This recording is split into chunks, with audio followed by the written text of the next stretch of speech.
The Falls Count Everywhere podcast would like to mention our friends at the following. We Talk Wrestling. For the one stop you need for the most intriguing stories and headlines, and info on independent shows in multiple regions, We Talk Wrestling has you covered. Subscribe to Facebook's #1 interactive community for professional wrestling today. Pro wrestling on Tuesdays are a blast with the Wrestle Talk podcast. Join the Night Owl, DJ Big Sexy, Luke Roberts, The Alpha, Jay Wade, Nightmare Jones, and many others as they bring you the hottest takes on the major circuits, showcase interviews with various indie stars, and the only place to get news on the most popular fantasy wrestling promotion, the FWWC. Catch them every Tuesday night at 7 p.m. Central. Find all of their media outlets on their website at WrestleTalkPodcast.com.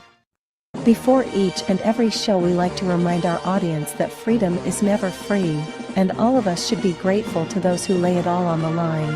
To all our first responders, military, and volunteers that help our nation every day, we love you and appreciate the sacrifices you make to protect all of us. Get ready for episode number 130 of the Falls Count Everywhere podcast, as we welcome the junior heavyweight technical veteran who recently captured the AIWF World Cruiserweight Championship, 50 caliber Barrett Brown. This podcast is scheduled for one episode, where falls count everywhere.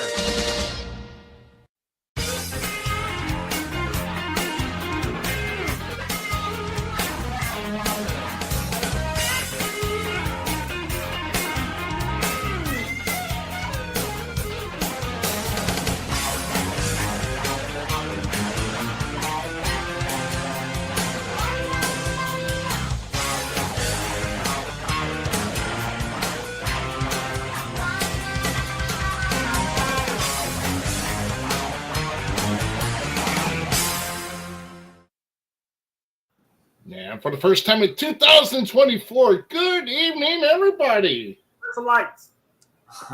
We are live. We are live. God, I didn't get it set up because the kids messed with the stuff, man. And that's hold on. There. Kids.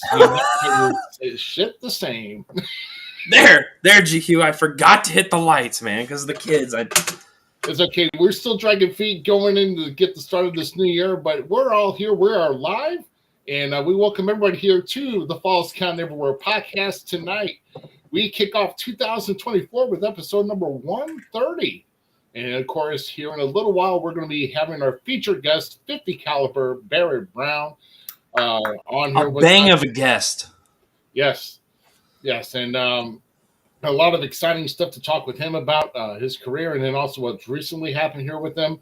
So we've got a lot more, we've got a lot more other things to talk about here. But before we dive into that here, gentlemen, we've barely talked in our brief, in our little 3-week break, but I guess that's kind of the reason why you're having a break. It's kind of like when you go and do your winter break from school, you don't want to talk with your teachers. That's the kind of feeling I got, but it's okay. That's how I should feel because you guys are my teachers, but still.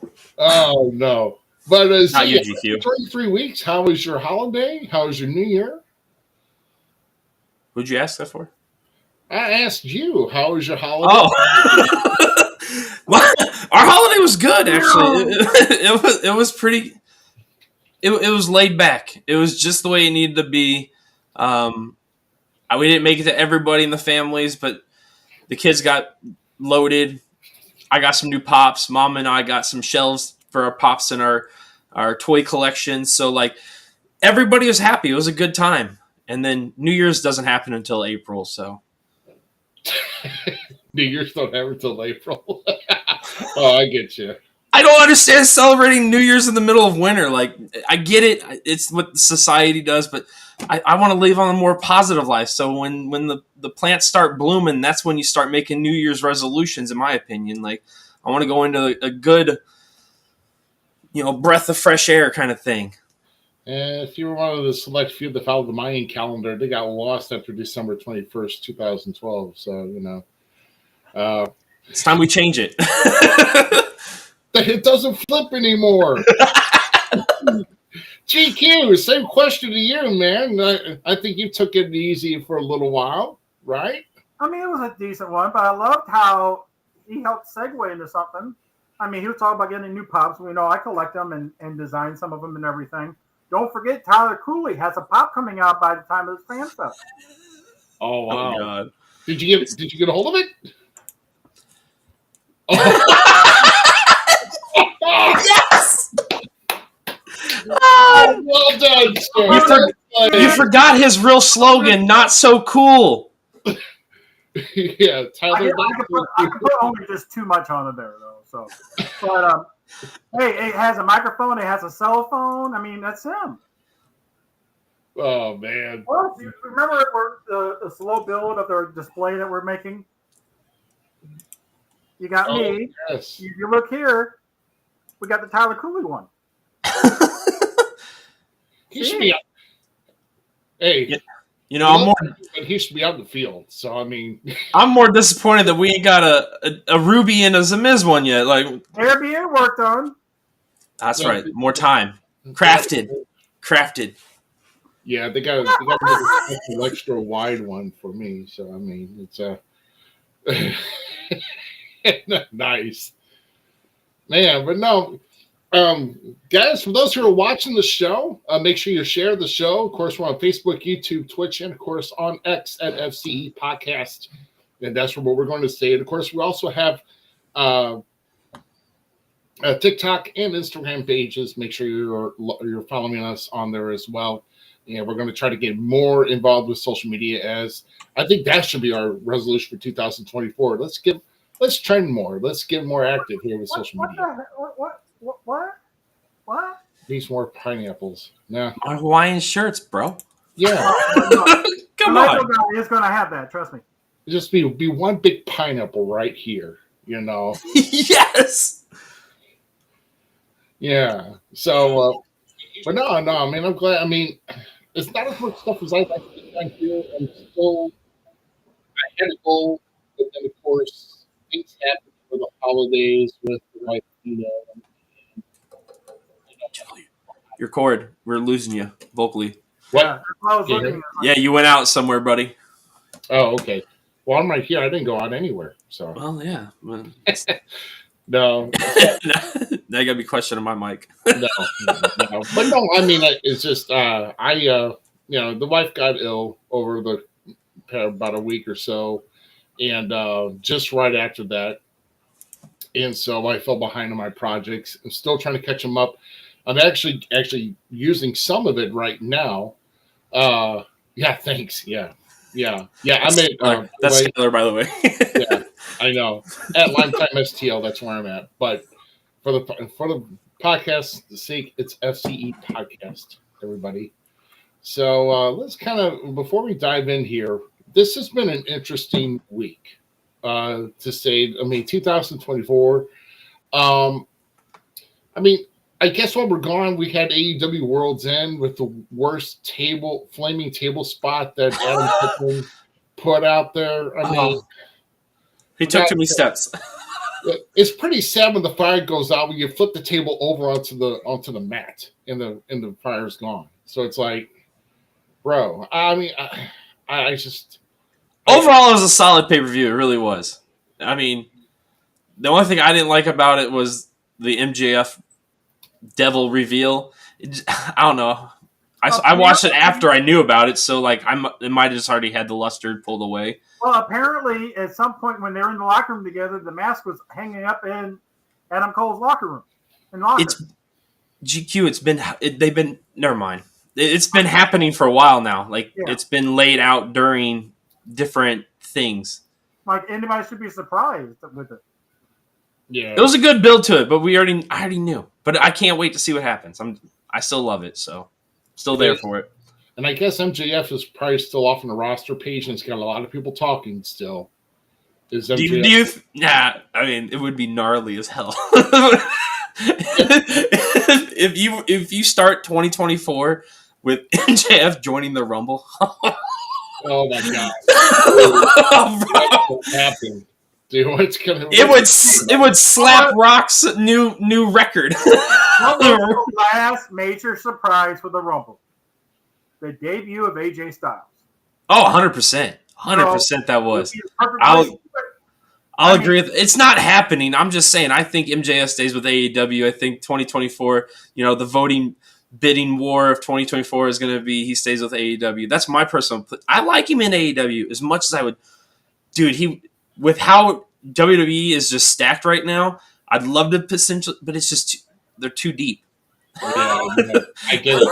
I think it's the wrong time for him to even try to even make an attempt to come out there. So, and with that being said, here we're going to touch on a couple quick things here, and it's this leaves you after this last week. Which story matters in WWE now? Because this past week we had The Rock up here on day one of Raw, and just totally break the internet worse than Punk's appearance did. But now it's like everybody's talking. It's like, oh, well then, he mentioned that he wants to sit at the head of the table, which means he's going to be coming after Roman. And of course, Paul Heyman and Roman laugh at it, don't even recognize him. So a lot of people are just talking. I mean, do we really, at this point, there's so many. So here's the thing. Let's sidearm book for a minute, just a tad, because I love it, and the internet community's been just throwing things left and right about this whole thing. Cody, we're almost over with your story, but seriously, this is how it goes. What if they go into the Fatal 4-Way now?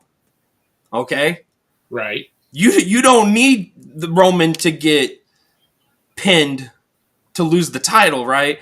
You put it on Randy. Somebody said on the internet that it needs to go to Randy so that Cody versus Randy at WrestleMania, and Cody takes Randy's throne kind of thing, because that's where we really got to know Cody. That's where we got to know it, is because of the faction, right? What better way to end the story that we didn't even know we needed ended?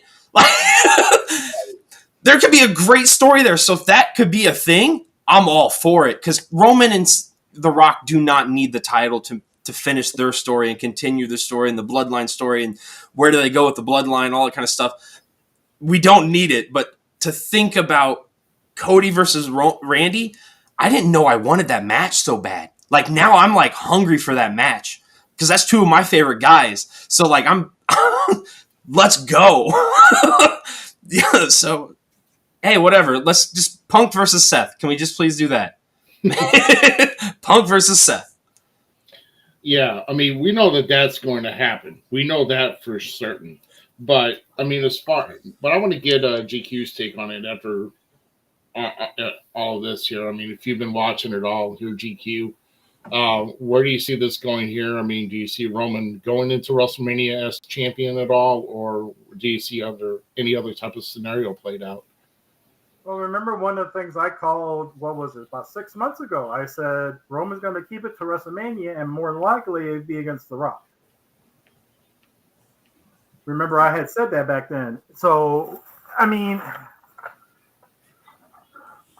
can't see them having Rock come in for anything other than a Mania.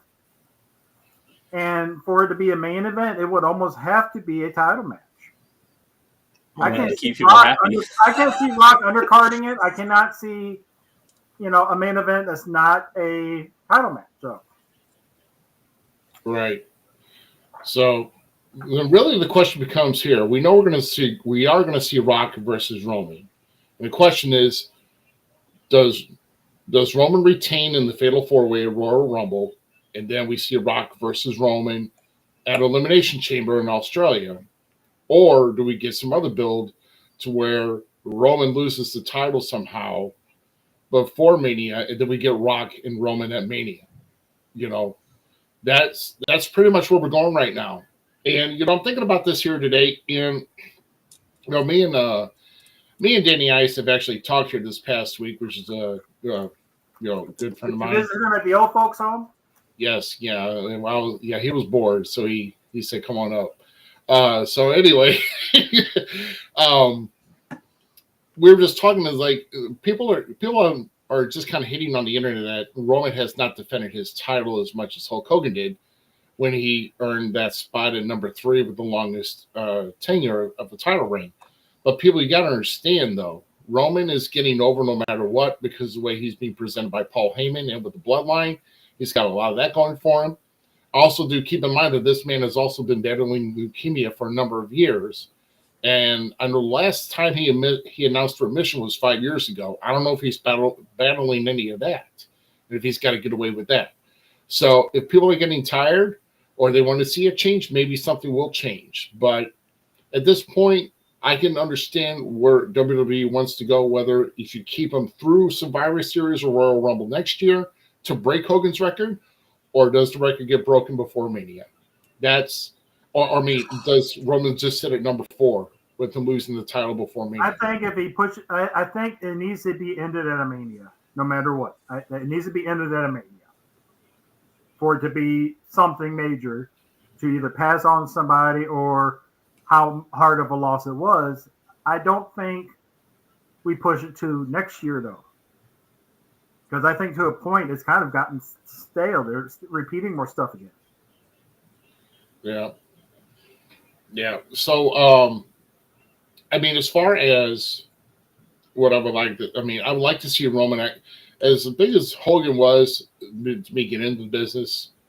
I mean, something tells me that I would like to see Roman pass Hogan, but if he doesn't pass Hogan, I'm not going to be mad either.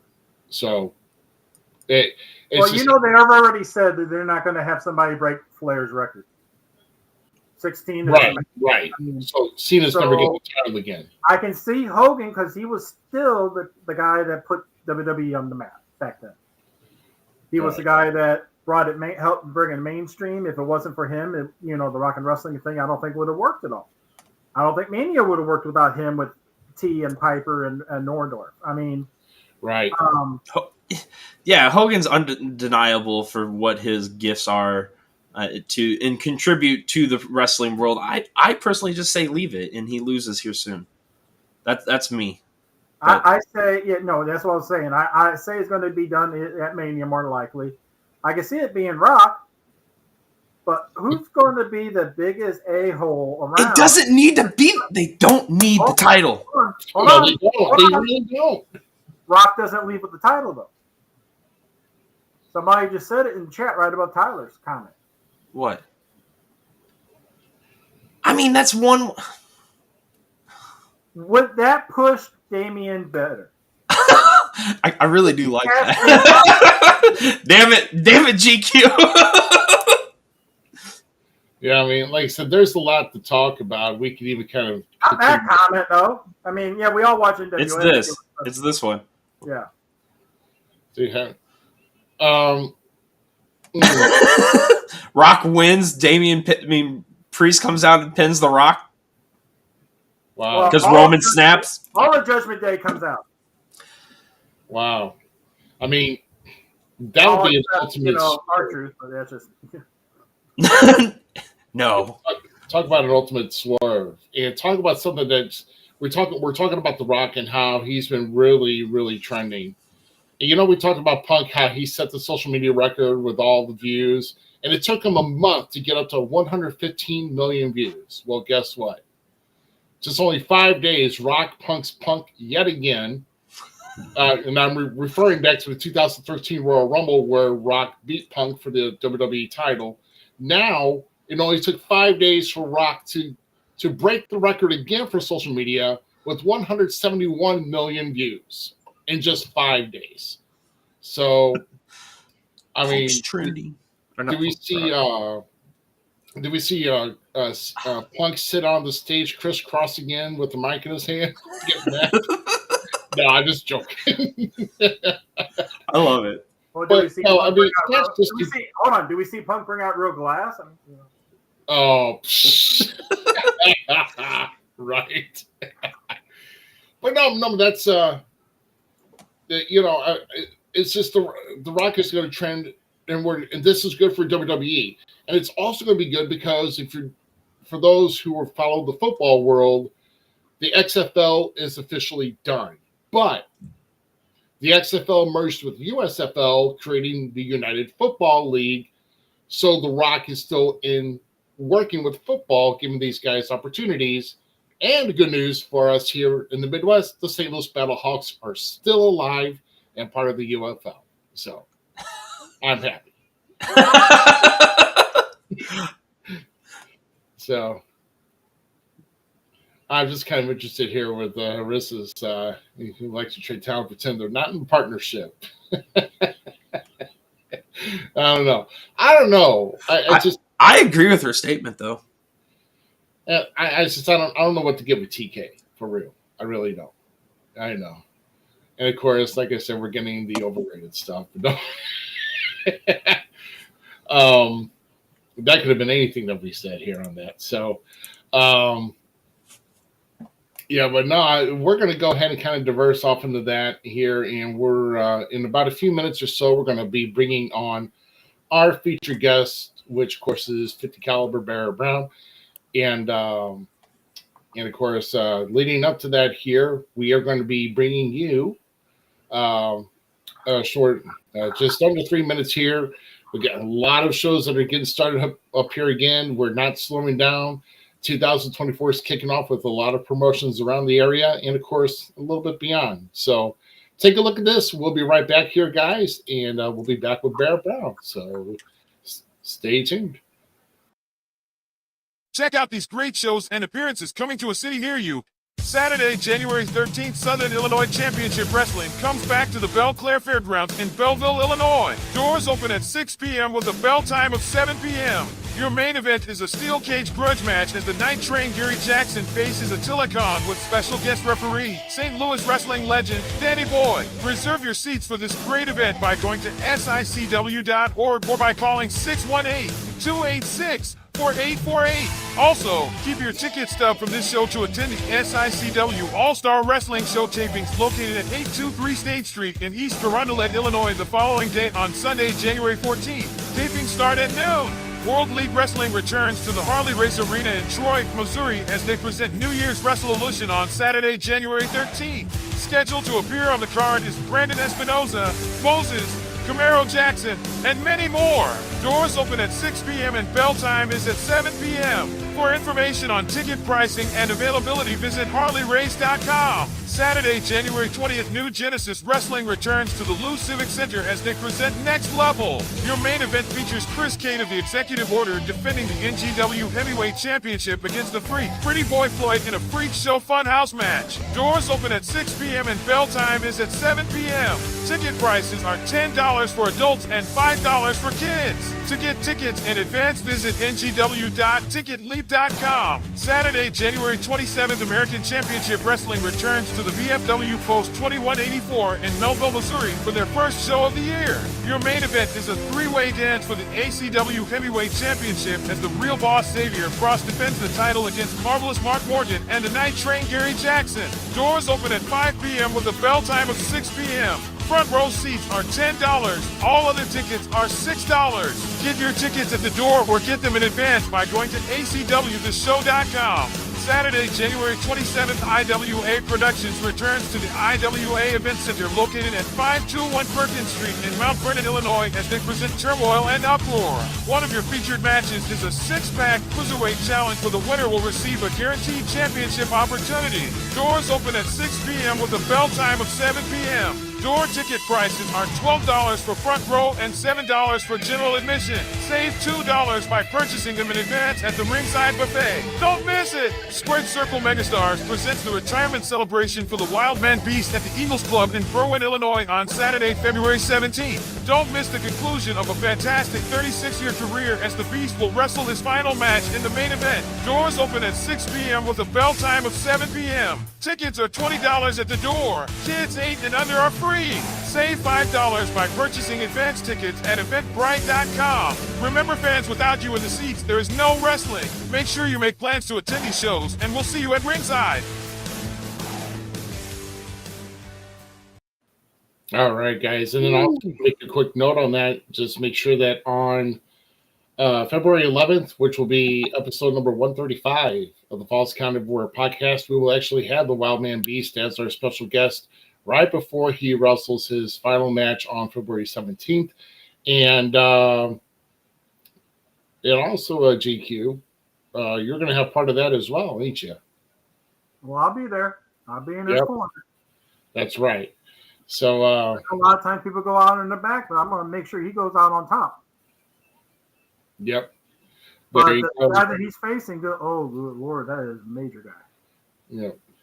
Yeah. Tri-States Wrestling, we've actually advertised on here too, Arissa. I tried looking on there and I have not seen a recent show. If there is a recent show or an upcoming show within this next month, let us know so we can get it on there, or at least find a way to someone to send us some artwork. Once again, guys, you can reach us at Falls Count Everywhere here on Facebook, or you can email us fallscounteverywhere@gmail.com. And like I said, we're looking at everything.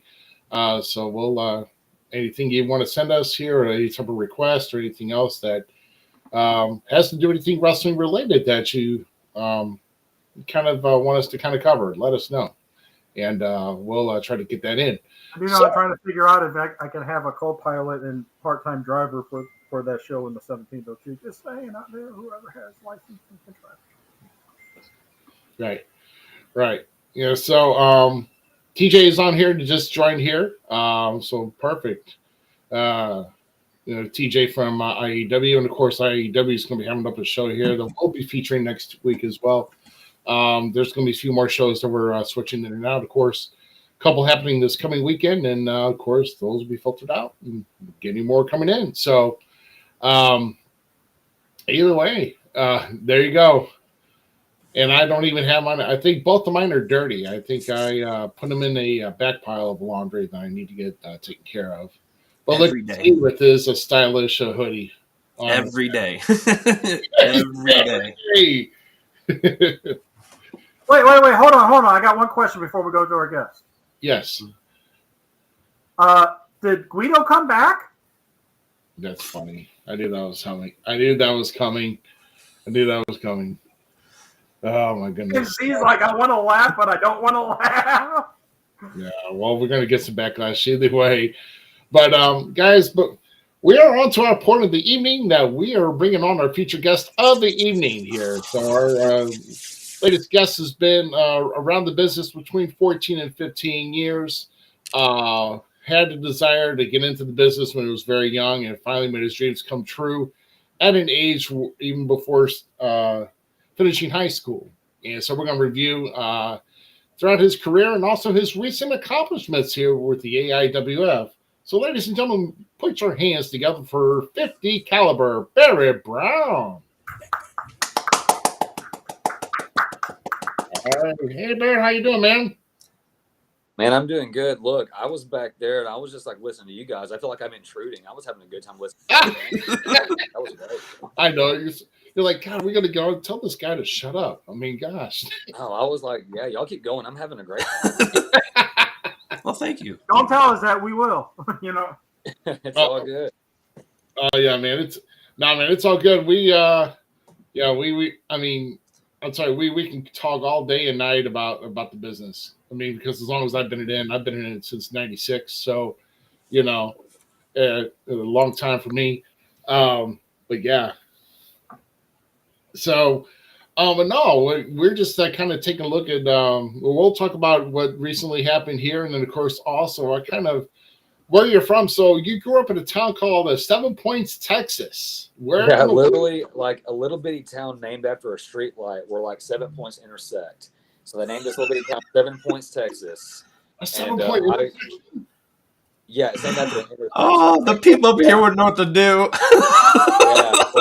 Dude, how many that points around so small. Like the town is so small, you can just like drive straight through it. Like the population is whoever's in your car, basically. That's like when you drive straight through it. Hey, I have one of those called Big Nick. Yeah. But man, like I've always been a small town kid, like I grew up there, and then like when I moved out, I moved like a few towns over. I'm in a little town called Maybank now, where like, it's a little bit bigger, but I don't have any neighbors. I'm very introverted. I've always been introverted, and how I found my way into wrestling, I will never know. But I loved it since I was very young. My parents had it on the TV every weekend, and I loved Goldberg growing up, man, and WCW was my thing. I never, that fire never died, man. And it was game over for me at that point. Oh, okay. So I was a Goldberg kid too, but then as an adult, I'm like, not. No, I get it. Yeah. So we've been talking about superstars breaking records. Goldberg's one of those guys that, like, sometimes when you see his name pop up, you're just like, oh shit, what? No, I totally get where you're coming from too, because like once I kind of figured out the business, I was like, oh man, I used to really love Goldberg.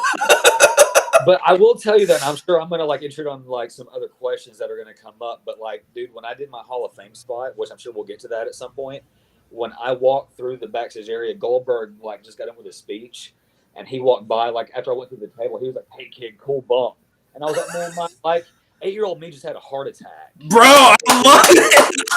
I love it. Yes. Yeah. Man, no. So that's how it came. That's interesting how the town came up with the name of 7 Points because of an intersection. Yeah. Intersection, man. Tell me that's a roundabout at an intersection. Nope. No, I'm sir. trying to do the math on how the 7 points. Well, now it's just a 4-way. It's just a 4-way now. They've calmed it down in little 7. Wait a minute. How did you take 7 points into 4 now? They really had to fix that area up. Yeah. So do you have a good gas station there?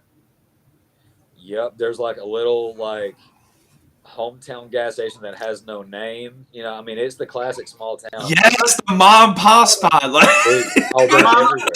Yeah. A mom and pop restaurant? Yeah, 100%, dude. I'm not kidding. Where I live used to be a storage unit for like, I think like Dr. Pepper back in the day. I live in what was like the office building. This is where I live. I walk out a door over there. My wrestling ring is in a facility that I renovated because my granddad owns a construction company that I helped work for. Like, we are homegrown, small town, as deep Southern Texan as you can possibly get. So it is. I love it. Okay. Yeah, man. And the third thing, because Ribby knows I find these at no matter where I go.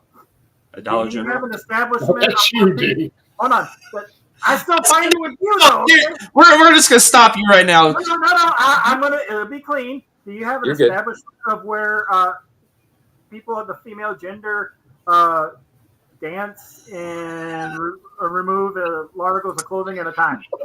There's a stop sign. Take a ride. It's right on the right. Oh, GQ.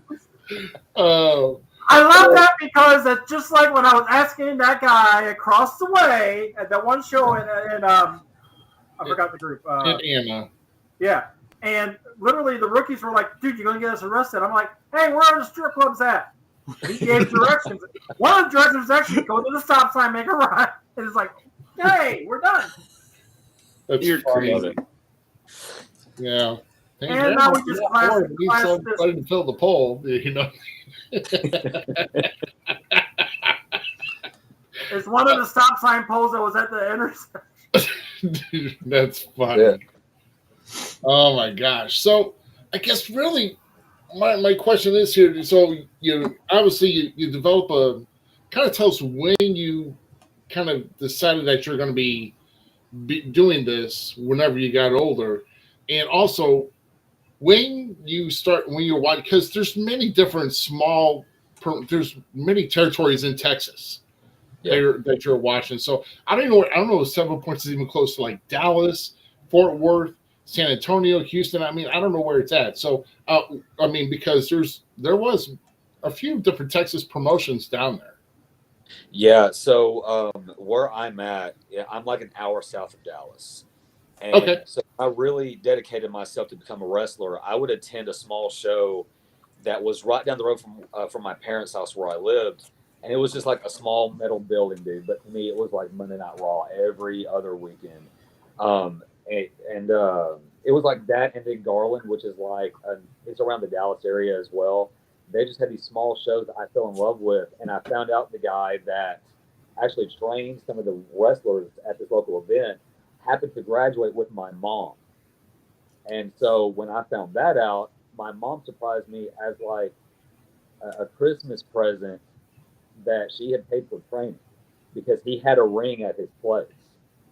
And so I met this dude. He took me under his wing. And I think that, like, you know, initially it was a situation of, hey, this kid's 14 years old. I'm going to beat him up, take his parents' money, then send him on his way. But I took the beatings. I kept falling down. I was like, all right, when do I come back? He was like, oh, my God, this kid actually means it.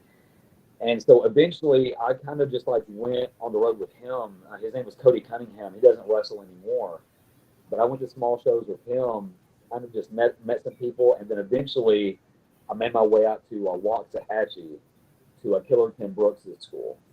And when I met Killer Tim Brooks, he really instilled like the true fundamentals of the business, how to handle business, how to talk. Really, and we'll get into this later too, but when I talk about my style, I say that no matter what tower I build in my career, like, because a lot of it's credited with New Japan and Katsuyori Shibata, but the foundation was laid by Killer Tim Brooks at the end of the day. And I will say that until I retire, until my last breath, that Killer laid the foundation that the tower was built upon. And so, and then, man, from there, like that was when I was about 15, 16 years old. And it wasn't until I turned 18, you know, I could get a wrestling license. I could get out of Texas, go to these places that had commissions. And that's when the ball really got rolling for me, man. So you started about 15 stuff in the business in 2009. Tell us how, like, you know, were you a fan before, or did you just go like, hey, I like that, like, I'm going to go do that, I think? Or how did the whole idea of you becoming a professional wrestler really start? It was a phase in my childhood that never died. You know, I mean, my parents were always a fan of the business. Not really the business, but of wrestling in general. And when I would sit on TV, man, I was starstruck every time I was on the TV. And I was like, I want to know what that feels like. I want to know what it's like to be that guy, like for those people to cheer. Like, I need to know what that feels like. And that it never went away. It almost did when Goldberg turned heel. That broke my heart. I went to bed and I like cried myself to sleep, dude. I was heartbroken. But no, and my parents, I'm very blessed, man, because my parents are the cornerstone of my support system. And they told me when I told them, you know, that this is what I'm going to do and I'm going to be successful at it. They told me, they said, if you want to do this, if you put your heart and soul into it, then we will support you. I can maybe count as far as like local and then maybe like a few states over, only on two hands how many shows they've missed over the last almost 15 years now. And my mom just loves taking pictures, so she does some photography stuff. My dad records every match so I can watch it back and see, you know, what either I can do better, or if there are guys that, you know, want that wrestle me that want critique, I can do that for them too because of that. But I have an overwhelming support system that I know a lot of people don't have, and I do my best not to take that for granted, you know. So I'm very blessed in that aspect. Dude, that's awesome. Because it's really like you started at 15. Yeah. I'm 37 now. I started at 34. Okay. I've like taken the DDP route. Nothing wrong with that either, man. Like, I think my first match was January 17th of 2010. And as a matter of fact, my wrestling gear, because I had started training October 2009.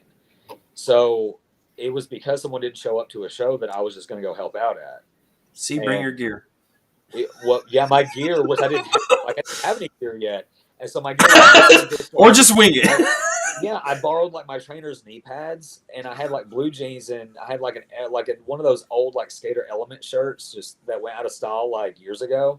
And I was like, this is what I got. He was like, well, you're wrestling in it. And I was like, okay.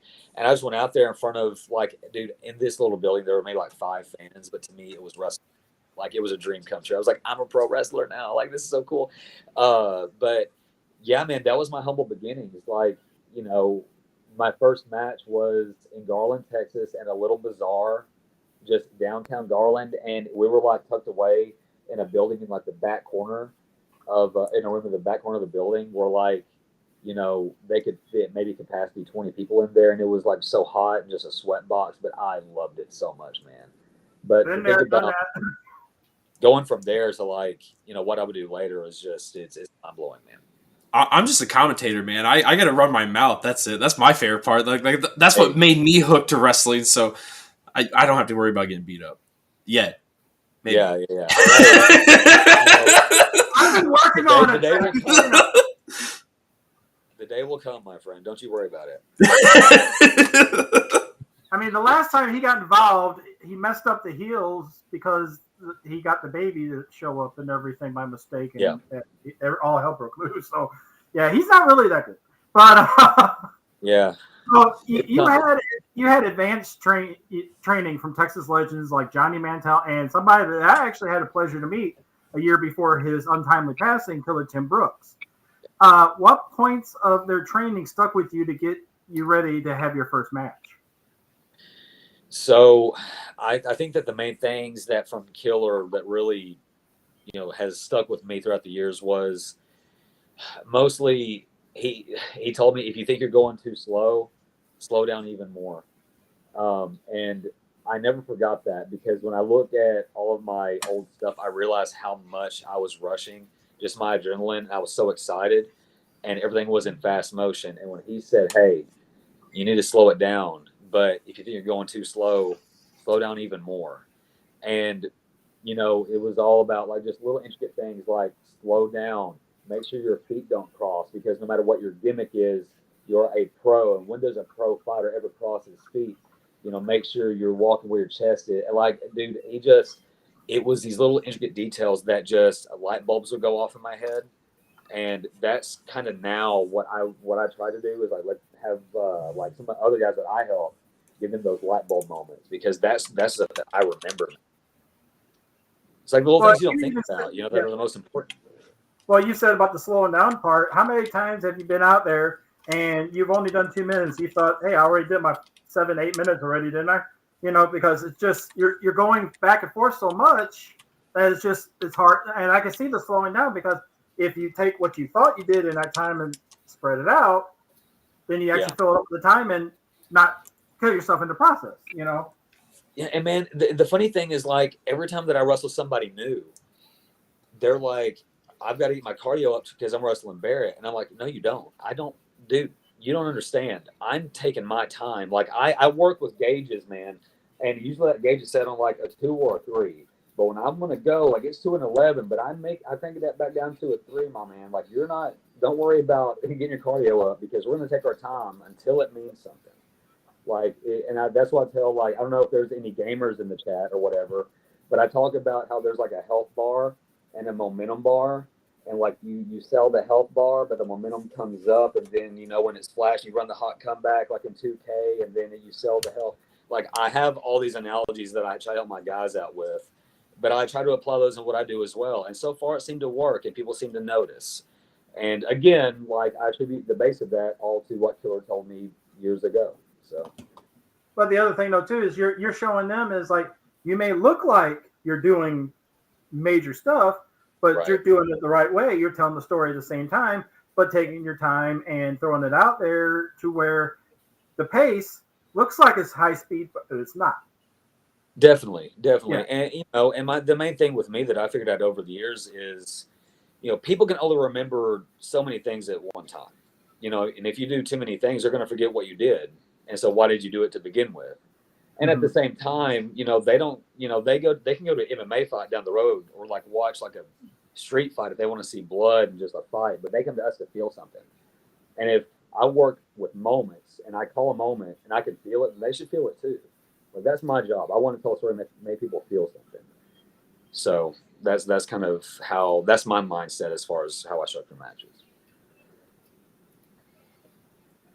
So within wrestling, now you go as the 50 caliber Barrett Brown. You've had a lot of other monikers in your time in the business. Yeah. How did you switch from some? Because like the prodigy of the anarchy, like, that's kind of good, bro. Like, yeah. I like that. How do you make your show? How did you choose your moniker, and how did it fit you? Because I like that. Yeah, I've had a ton. I at this point I should just go by all of the above, Barrett Brown. Ooh, dude, nice. Yeah, I thought about it. Don't, like, trust me. And funny enough, I'm actually getting away from 50 caliber soon, so like there's another one coming. So the first one was just given to me, like the whole blazing Barrett Brown thing that no one really ever knew about. That was given to me when I was like 15 years old. But yeah, so the prodigy of anarchy, I wrestled for a company in Austin called Anarchy Championship Wrestling, and that was like the place to go at some point in Texas. And I was still super young, but I was very over there, and they're like, you're a prodigy here, so I was like, well, I'll just be the prodigy of Anarchy. It sounded kind of cool, and I was like, I'll just use it. So I did that for a while, and then so 50 caliber that started in around 2016, 2017, and that's mostly because the name Barrett is the name of a 50 caliber sniper rifle used in the military. And I've got friends in the military, and it's high impact. That's like my style. I hit very hard, not unsafe, but I hit very hard in the ring. I'm kind of small, so I have to make it look real. So, and when I went by 50 caliber, they're like, oh, that's different. That works. And so I stuck with that. And then, now I'm going by the Stray Dog because of New Japan Strong. I'm in the Stray Dog Army with them. And we have, I was like, that sounds cool. But now we have, Bullet Club exists. We have a lot of cowboys. We have a lot of, bounty hunters. We have which Drilla Maloney now does 44 caliber in Bullet Club, which I just recently figured out. So now I'm doing something different. And a few of these things have made me kind of bitter. So I'm going to start going soon by Bitter Barrett Brown very soon. So I've got stuff in my head that this never stops, man. It's yeah. I mean, I took mine from more of like where I came from. My city's called the Gym City, and then the mouth of the South. So yeah, man. Paying homage to people. Dude, if you throw stuff at a wall and it sticks, go with it. That's I love fine. it. Well, that's how GQ came about. There was a lot of stuff with that. Through it, it worked. It's like, okay, sweet. Okay. Oh. Yep. So after getting started in the wrestling business, which wrestlers have you looked up to for guidance and advice to help guide your success? So one in particular that I don't know if a lot of people will know about, he went by Steve Anthony. Steve Anthony used to be the head trainer for Harley Races School. Mm-hmm. He was also a mainstay in Louisiana, Mississippi, that southern area. Dude, that man helped me so much and instilled so much in me. And I can also say the same about Lance Archer, but Lance was more so kind of word of mouth. Steve was kind of hands-on. Took me actually to Harley Races School to meet Harley, to wrestle in front of Harley. I know you guys talked about, his promotion to the WLW, and I got to wrestle there as well at one point. And man, Steve did so much, and I know that he recently came back for a one-off. So I'm trying to politic and see if he'll do another one with me before he fully hangs it up.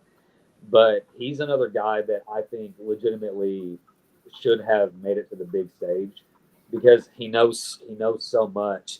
And I think that's why he never made it, because I think before they really started signing on the indie guys with NXT. Now, I'm not going to go on record with this, but I heard a rumor that he legitimately did not get signed because he knew too much. They could not form him to their model. And I was like, wow, what a way to not get signed. He's too good. He's so good we can't use him. But I know that I think that he almost went as a coach, but his job pays very well. He didn't want to move his family. He's a very good family, a very good dad, a very good family man, and I can understand that too. So I look up to him in a lot of ways, man. He's kind of he's become my wrestling dad, stepdad, whatever. So he's become a father figure to me in the business. And you got to admit, when somebody is told they're too good to be signed and everything, I mean, you got a great person you're chewing his ear on, with just don't learn too much. Don't teach me everything, please. Still be Clay. Here. How is Lance Archer? I love that guy. I've loved that guy for so long, and to me, it's a shame that he's not he's done great. Don't get me wrong. He's done great, but to not see him stick to one company, he's been a real good this kind of generation's guy that just kind of floats around, and the Vaders of this generation, in my opinion.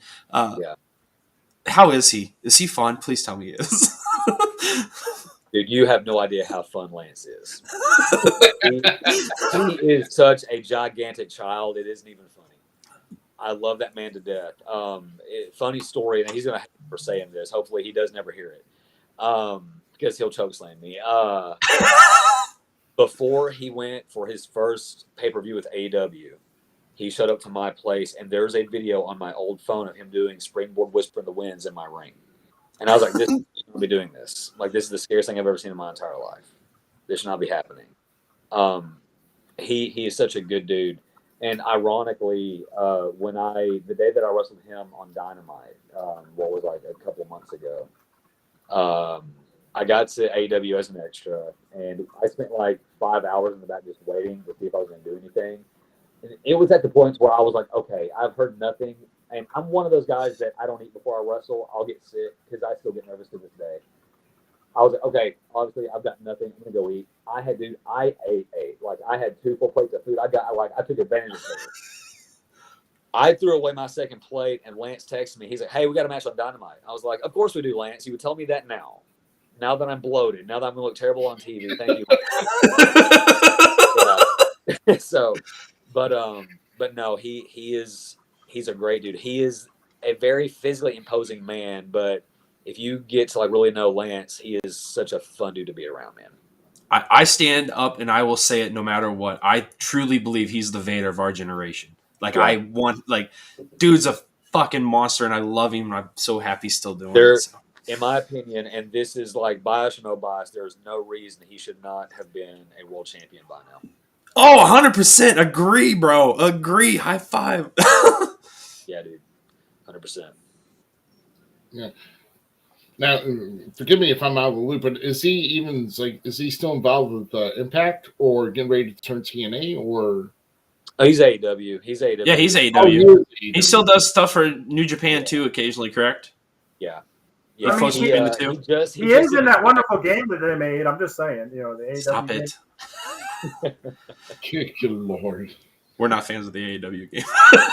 Well, I've been playing it, and I'm advancing so well in this game, and like, this is too easy. This is stupid. So, It was better than Impact. Hey, at least you didn't have to play it for like less than 24 hours and return it. So, I mean. But so, I know you guys don't, so we don't like the AEW game. That's okay. But I'm going to put a cheap plug in here.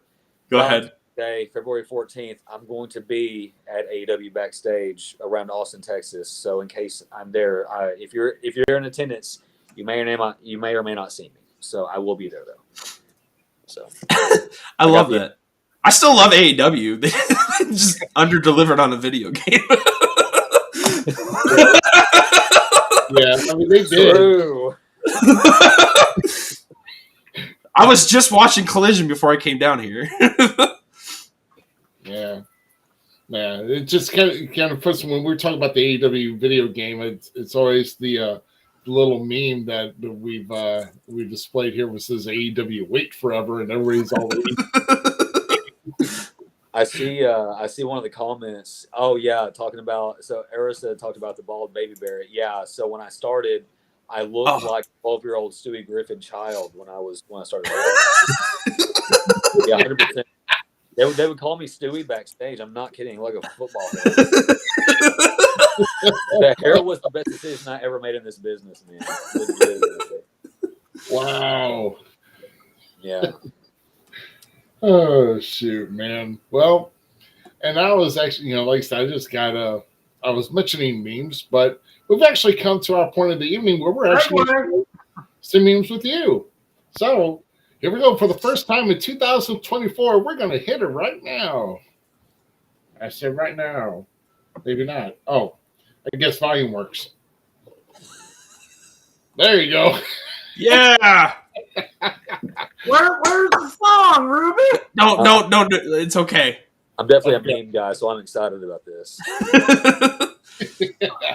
Well, let's hope we hopefully got some good ones here. We try to filter in some ones that are from the great state of Texas here, featured in here tonight. So let's take a look at some of these. Well, how about talking about our controversial MGF? Let's say returning to work. Hey, we made you feel out. Come on. That's so good. Yeah. Leave Ace out of it. Oh, that's so good. That is funny. Man. I mean, technically, I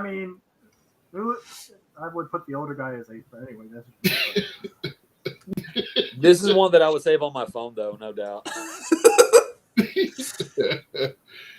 Oh, What if you could get that signed by them? I can guarantee absolutely not. you can't get Ace's signature for us, Dude, GQ? No. I still need him on something else anyway, but no. Time out. I think Ace and Punk would maybe sign it.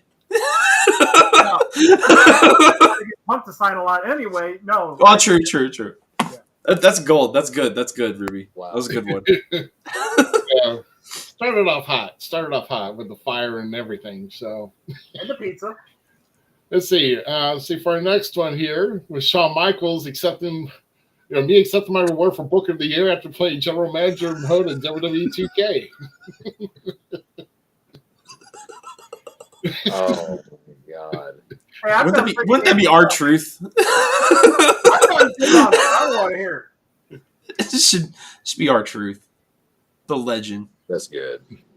I think they should replace the Slammies with the 24/7 title. Just everybody gets a 24/7 title. So they can't sell them on WWE.com. Might as well give it away somehow, right? Let's check out another good guy here. Oh yeah, that's when their son gets a girlfriend, but Or this is going too. that's when their daughter gets a boyfriend. Yeah. Dude, I just watched the Tough Enough series where he was like the host. Yeah, I miss that stuff. That was so good. Yeah. Him yelling at people. oh yeah, when he get on to Ryan Howe and Oh, dude, that stuff is Stone Cold's the best. I don't care. dude. And let's see here. When you open up the grill and all that meat smoke hits you in the face. My favorite time. I apologize for them for this stuff. That's the best time. He knows. You know for a fact he's a grilling machine. No, because that's not true. That's whenever he walks into Godfather's room. I mean, come on. That was good. GQ, that was a good one. That was good. Yeah, but gotta love Taker, man. But yeah, that's about me with the hickory applewood smoke for me after about 12 hours on the smoker. Yeah, that's me right there. So, and let's see. So our last meme here tonight, we've actually kind of got the same energy meme between wrestlers and cartoon characters. Oh God. I already know. Oh wait. So let's talk about the great Stan Lariat Hansen. Yeah. Same energy with the cartoon character of Udo. I hate that. That's actually true. No, if you knew the cartoon, it's really close. Actually, you know he's going to hit you. You know he's going to hit you now.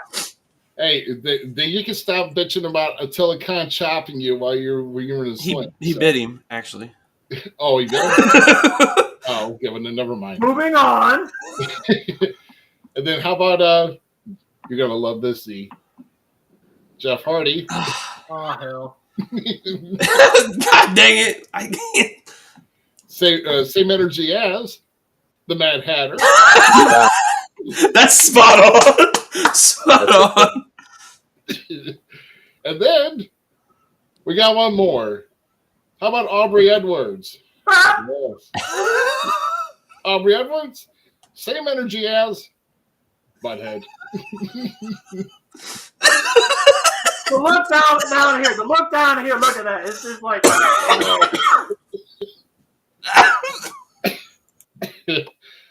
If you this is great. Get a video picture with her and go. Don't do that. Don't do that. She is my least favorite ref, though. But she's a damn good wrestler. Stop it. Oh my gosh. we're not going there, are we? Oh gosh. Anyway, Jeff Hardy. Jeff Hardy is whiteheader. Yes. I am not a Jeff Hardy fan. Matt is the superior Hardy. I will always say it. But you know what though? He was which way? This way. Yeah. He was laughing, but he also is a good praying guy. You know that. He likes to pray a lot. Oh yes.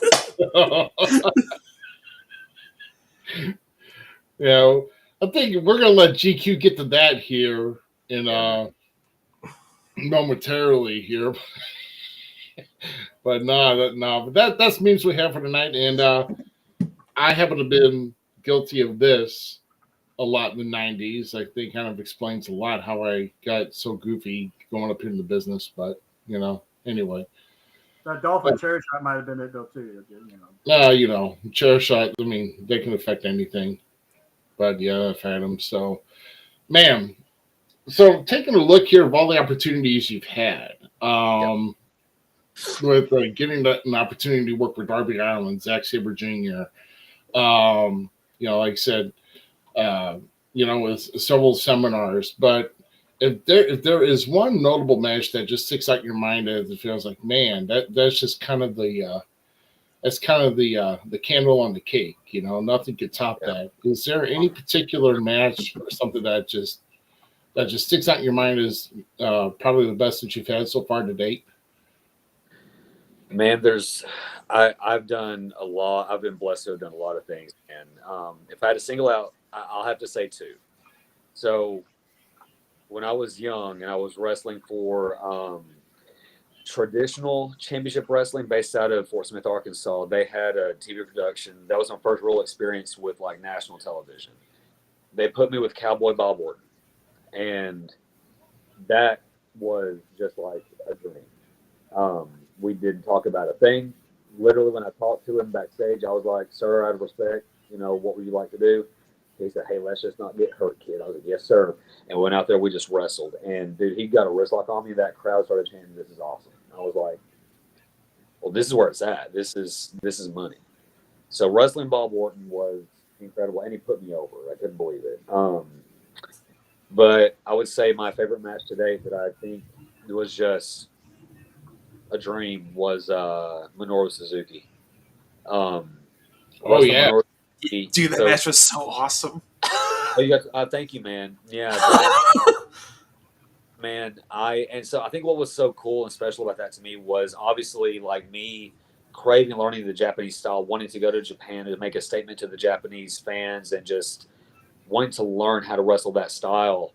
I got like the promoter there literally gave myself and Suzuki a private room separate from everybody else. I spent 3 hours alone with Minoru Suzuki just getting to talk to him, pick his brain, and just ask questions and just converse with him. We went and wrestled that match. And I remember after we got back to that room, he sat down, he took a deep breath, and he said, he's like, "Yeah, that's a match I very much enjoyed. You are very good. Thank you so much." And I was like, "Well, I can retire now. I'm good." Like, I was like, I'm good. That's what I wanted. He's one of my favorite Japanese guys. And I've seen him like do the forearms, when you guys are just wailing each other. Yeah. You were eating those things like a champ, bro. Thank you. I grit my teeth for them things, man. Like, come on, dude. Yeah. Killer match. Highly recommend. I think like another, and this was kind of like, I will say I've had two very weird full circle moments in my career too. So when I wrestled AOP, who just came back, by the way, when I wrestled AOP alongside my buddy who went by Gregory James at the time, we did an enhancement match on Raw. We wrestled at the American Airlines Center in Dallas. So we got squashed by AOP. We got to the back and I checked my phone and my parents knew I was going to be there. They literally bought tickets just in case. And like the 1 in 1,000 chance I get a match, and they were there for that match. And it didn't hit me until I got done. I went to my phone, I called my mom, and she's answered. She's crying because, "Oh my God, you were on Raw." And I said, hey, just so you know, you got to watch me wrestle live in the same building you took me to for my first live event you ever took me to when I was a kid. That's And sick. he just started just like bawling on the phone, but like it was a really cool full circle moment. And then so we did a 2-show loop for New Japan for a resurgence when we brought fans back after the pandemic. So we were up in California. We did the pay-per-view, and then we had a taping, our first live New Japan Strong taping in front of fans. And so after we did the pay-per-view, we talked to one of the guys, and we were like, hey, who are we wrestling at the taping? He's like, yeah, it's you three guys against Clark Connors, Carl Fredericks, and Hiroshi Tanahashi. Have fun. Hiroshi Tanahashi is my dad's favorite wrestler of all time. My dad, he's a man crush on Tanahashi. And they happen to buy a ticket. Like they have never really gone that far out of state. But the one time that they did, my dad got to watch me wrestle his favorite wrestler. And that was really cool for me. It had my dream. I was like, I can't write this stuff, man. So that was really cool. Dude, that is awesome. So, I mean, you just said, though, with going into WWE and the spots that you get sometimes you show up and you're not used, still paid, but you're not used and everything. Yeah. And we know how that happens. Sometimes you just go there. Hey, if you need enhancement, we got you. Yep. But for the one spot that you had at the WWE Hall of Fame, how did that come about? Dude, that's a funny story too. So I'm gonna just fully break the fourth wall here. I don't care at this point. So I fully went there thinking I was gonna be Goldberg security. That's what I thought I was gonna do because I was like, okay, they're gonna need Goldberg security. I'm just gonna walk with them, eat catering, and have a good night. They took this one guy to the stage to meet with the Dudley Boys, and so about 5 minutes later, the dude comes back, and then the producer is like, hey, which guy out of all of you is the smallest? Everyone looked at me, and I was like, he's like, hey, come with me, please. I went to the stage, and on the way to the stage, this guy goes, yeah, they prefer someone that doesn't have a lead ass that can actually jump for the Dudleys, so we're going to see if you can jump and get in position for a powerbomb. I was like, oh, I can jump, baby. And so I met with Devon and Bubba Ray, and Bubba Ray was like, hey, man, we're going to see if we can put you in this position. And dude, Devon picked me up. He was like, yes, sir, he's our guy. And Bubba Ray was like, just like Mae Young, baby. Just tuck your head and go through it. I was like, whatever you need, I got you. He was like, all right, we'll see you later. They put me with a headset, and the rest was history, man. I went out there, told them that their time was up. Place booed me. They put me through it. And hey, Bubba Ray said, hey, kid, put it on your Twitter. It'll get you over. And I did, and it got me over. Dude, I was gonna follow up and ask that question, Dave. Yeah, dude. I knew where that was going too. And that's the thing. If you think about it, it's like Ace Steel has been, a trainer at the Performance Center. Yeah. And the most that he's done, besides some enhancement matches, was he's done spots like as Donald Trump. Not going to go over well now, but as Donald Trump and this and that and everything. I mean, that those kind of things will help push you. People will know it's like, oh, you're the guy that got through the table. Yep. That's honestly, that is how I got the match with AOP, because we were all sitting in these chairs in front of Devon, who was the producer for that match. He's like, hey, we need two guys. He was like, you went through the table. I was like, yeah. He was like, come here. I was like, yes, sir. I got you. Yes. Nice. So going from like going through tables and stuff, and you're just recently won yourself a championship. Yeah. My thing went away. Hold on.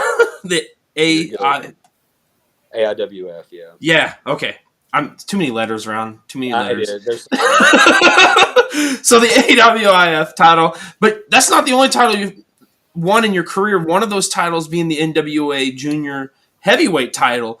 Yes, like, give us a rundown of like what the pressure is for a guy like you jumping around, but also staying grounded in certain other areas and winning these titles and being the main focus in that company. I think so. It was a very big responsibility. Obviously, like my dream, it was to win that world title, and I did it and everything. I'm a guy that, dude, I do not care if I take a loss. I don't care if you pin me. I don't care if you're green, dude. I will put anybody over. I'm a businessman. I will do whatever I'm asked. I don't care. The pressure along with that title was the pressure of, hey, if you've got this title, you can't lose. That was very hard for me because it went against a lot of like morally what I believed in. Not that, I would do business. I would still make sure that it worked, but it kind of helped me with my creative process as I, got older into the business. I was able to get more creative in how I could still make these guys that needed to look strong, but I would still walk out with my title, or I wouldn't have to take a loss, or I could still make them look maybe a little bit better than I did, but I still kept, the importance of the title. I just had to get very creative with how I handled business in that aspect, man. It was hard.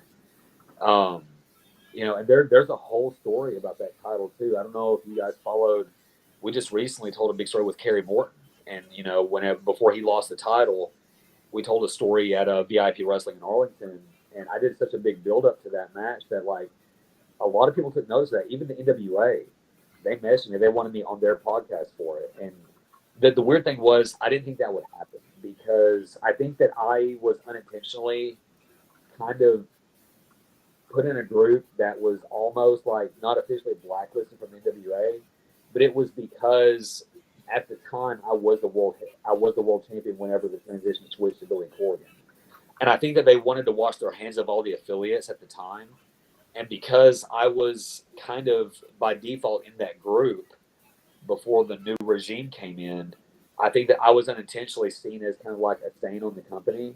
So whenever I started doing business properly, they're like, hey, this guy's actually like, he may not be, And so it got to a point to where, I wrestled Kerry for the title. And apparently, I'm not going to say who told me this, but I got a message before the match. And this guy was like, hey, you're not actually mad at Kerry, are you? And I was like, no, I love Kerry. I'm excited to tell this story. He was like, okay, just let you know, because Ricky Morton is scared to death. He's going to hurt his kid. I was like, I worked Ricky? He was like, yeah, Ricky is scared to death to send Kerry to Texas. He thinks you're going to beat up his kid. I was like, dude, I'm just working. I was like, I feel great knowing that I kind of maybe want Ricky Morton, but I'm going to do business, man. I don't care, But the story behind me and the title was that whenever they switched ownership, I had to send the championship back because whenever they bought the name, they bought the titles, got rid of affiliates, and they were going to just reset with the world heavyweight title, which I understood that. I will say that I was one of the few that actually did business properly. And, but I also will say that whenever I got the phone call that they received the title that I sent them was a fake. The guy that I beat gave me a fake championship. And that's a real thing that happened. He stole the real title, gave me a fake one, and that's one that I sent them. And so because I sent a notarized statement, I sent all the pictures and footage of me winning the title. They took all that. They got police involved. And they got the real belt back because of me. And it was after that I was made the promise that if they bring the World Junior Heavyweight title back, that I would have been reigning defending. Well, down the line, they brought it back. I wasn't involved, and I made that a story. And wow. it made a decent amount. And we got some interest. We made some money. And it got to the point to where when Kerry Morton showed up, he was like, hey, man, if anyone asks, you're winning. He was like, because the company doesn't want me to beat you clean. He said, they want you to look strong because we may run this back. Dude, I've been like waiting for an email back from Pat Kenny for months because he wanted my email address, but nothing's come of it. So I'm literally just like on standby being like, man, I'm still here. Like, I want to tell this story if we can. Like, just let me in. Like, let me do my thing. Well, the AIWF title right now, you're going to be hopefully doing a reign like, the big guy upstairs, Roman and them, but you're ready to take on all challengers. Let's just make it. Yeah, and I mean, that's what I want to do, man. So I won this title. They've got a lot of affiliates, and I looked at the history of this one. This hasn't been defended overseas yet because I don't really want to call it a world title yet because it's not. I want to go to England and defend it. I want to go to Japan and defend it. Like, send me out there. I will, like, this is like, I will treat this right now as like a PSA. If you'll pay my travel, my booking fee, and give me some good competition under 205, let's do this thing. I'll defend this all over the world. Like, come on, I'm ready to go. Yeah. So you're currently that champion. You're ready to prove everybody. I can't wait to watch it. I appreciate it, man. Yeah, I'm not gonna be. Every time that I talk about something that's set in stone, it doesn't happen. But I'm gonna say plans could be maybe I'll go to London in July and defend it if things stay. They probably won't because I said something, but hopefully. So we'll see what happens. I'm going to announce this right now. They're probably going to get mad at me, but I really don't care. In February, I don't remember the exact date. I'll be in Oklahoma at a big show for Wrestling for a Cause. I'm going to be defending that title against Cheeseburger from Ring of Honor. So I'll be defending the title against Cheeseburger's fun. Yeah. Yeah. Yeah, Someone man, said Barrett versus Tanahashi. We need that match. I would love to run that back one-on-one, dude. Yeah. Tanahashi's the man. Man, nah, like I said, I think you picked it up last month, and I think you picked it up at Pro Wrestling Mid South in Tennessee. I think, yeah. That was it. You know, so like I said, the AIWF, and like I said, you're talking about going over to Japan or wanting to defend the title. They're getting ready to have an All Asia Championship tournament next month over there. So there's going to be an All Asia champion there. So, I mean, and like I said, I think that's an open weight class, though. So, I mean, possibly it could be a heavyweight that gets that. But, yeah, but I get your point. If you're going to call something the world title, and especially if it's a sanctioning body of wrestling, like it's supposed to, it covers many countries, many promotions inside that country. Sometimes even just one because of the size of the country. We're talking like Vietnam, we're talking Singapore. I mean, there's other countries that are out there with the AIWF, and that's what I'm saying. It's good to kind of get within that governing body. Like I said, if the money's right, go and fly and like you said, I think you're going to be a good. You're definitely going to have a good match, no matter where you go, man. Because there's a reason why you have that title. So I appreciate it, man. Yeah. And it's always a goal of anybody in the wrestling business to work in Japan and go to that steakhouse, Ribera, and get one of those damn jackets too. So yeah. I'm one of those guys, not gonna lie. Like 100%. Man. So I guess so. It's just over 14 years. Well, I mean, that's when you got started. I mean, you had your first match in 2010. So you've been in the business just over 14, but you've debuted in 10. So obviously, I mean, you've traveled around quite a bit. Knowing you, we're gonna have for our guest next week. We're gonna talk about how he's talking about stories of the fans of the business, and what I want to get into that.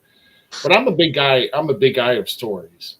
I mean, as far as like when it comes to story time, because I've got a lot of stories when it comes to just outside the ring, when it comes especially with fans and with wrestling. But is there any? Some can be shared and some not for whatever reasons, maybe legal or just embarrassment. But either way, do you have any particular maybe a road story or two that or a fan experience that you can share that's either funny or something that stuck with you for whatever reason and that stuck with you throughout the years that you've been in the business? So I will talk about a story.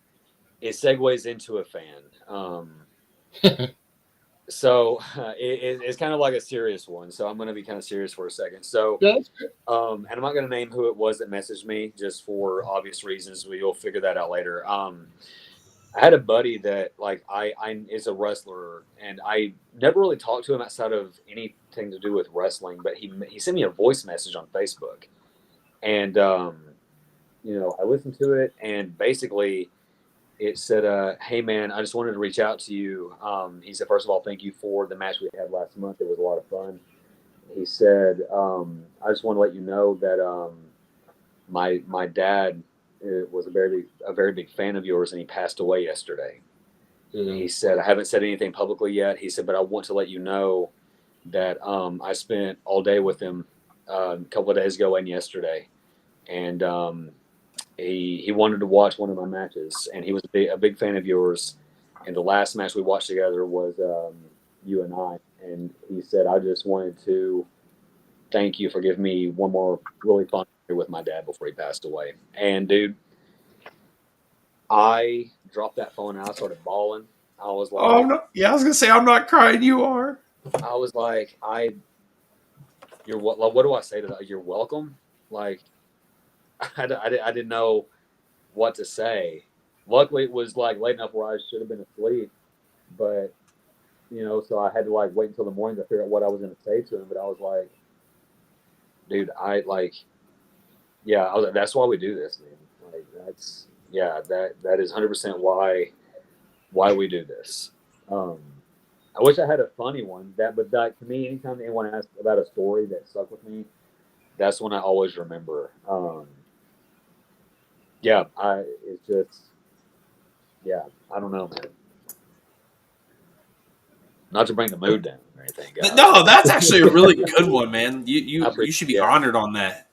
Yeah, 100%.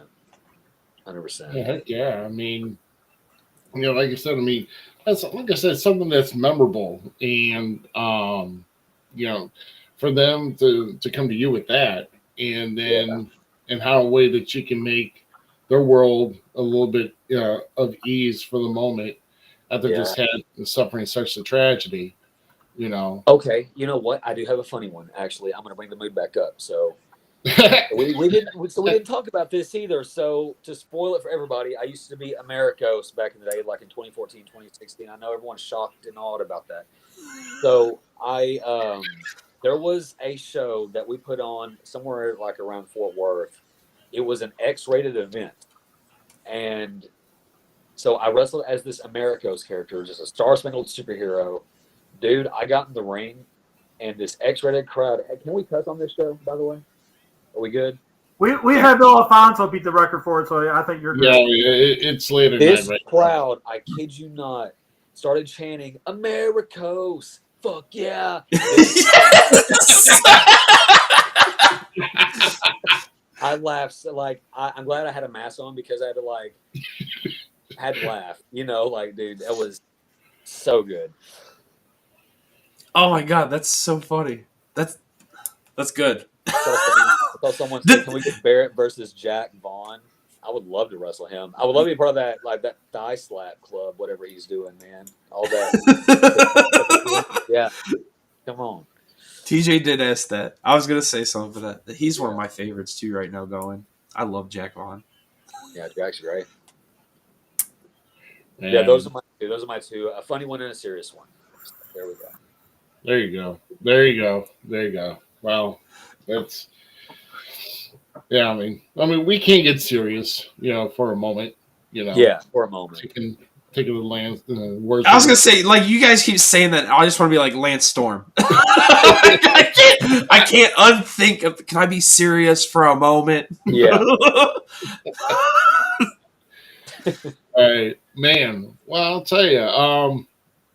So you just had a show last night, right? I mean, you're staying around you're still in Texas, right? You live in Texas still. Yeah, right? yeah. I live in Texas. Yeah, we had a show last night called Pele Pro. They took about a year off. We had a show out in Fort Worth at the Ridgely Theater. If I would say, like, the Ridgely, as far as like this area goes, this would be like the 2300 arena of the area. So the Ridgely is just like such a cool setup. Got a giant for like Trons and stuff. It's just like it feels like a big fight atmosphere in that arena. And at this company, Pele Pro, I'm in a position that I never thought I'd be in, but I happen to be the booker of that show. And it was my first really kind of bigger event to be such an important like part of, as far as like actually helping put the show on.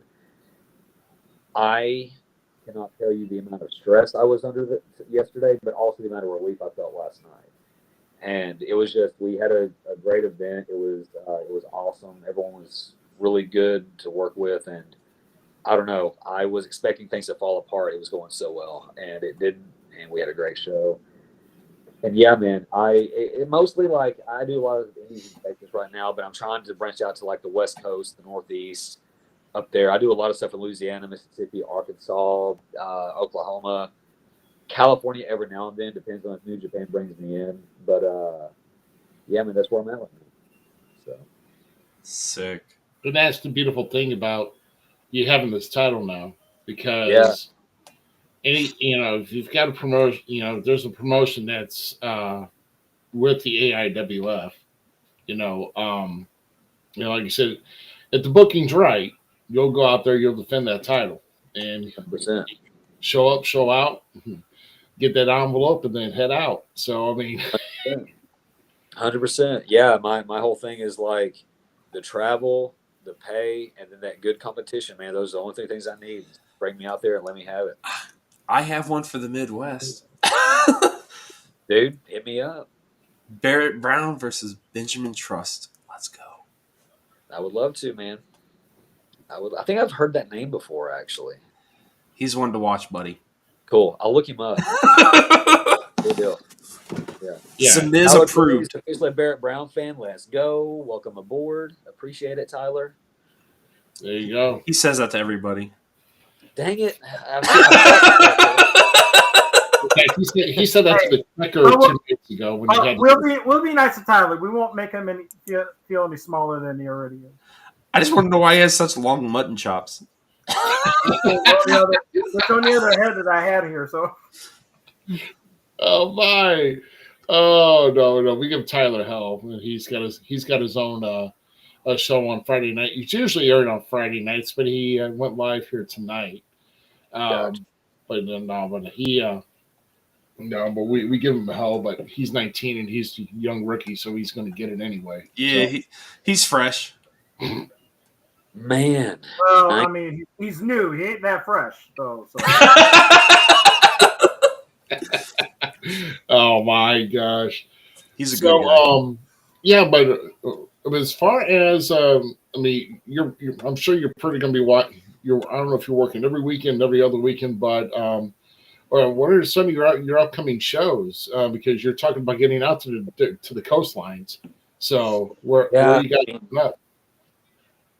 So let me pull up the old calendar real quick. So I've got a big Texas loop this weekend. I'll be around the Rockwall area, which is kind of a smaller event that I help put on. I don't know about you guys. I'm a born again Christian, so I help put on this little Christian show in Rockwall. We have like decent crowds, family friendly event. We bring people out there. We tell some fun stories. I'm like the head story writer there, and we do some cool stuff out there. And then on Sunday, I'm in Austin doing the exact opposite at like an R-rated show where I'm the head heel champion there. So I'm completely flipping the script there. I'm not going to be a good Christian boy on Sunday. Oh boy, yeah. You're going to go back. You're going to need Jesus after that. So pretty much, man. Yeah.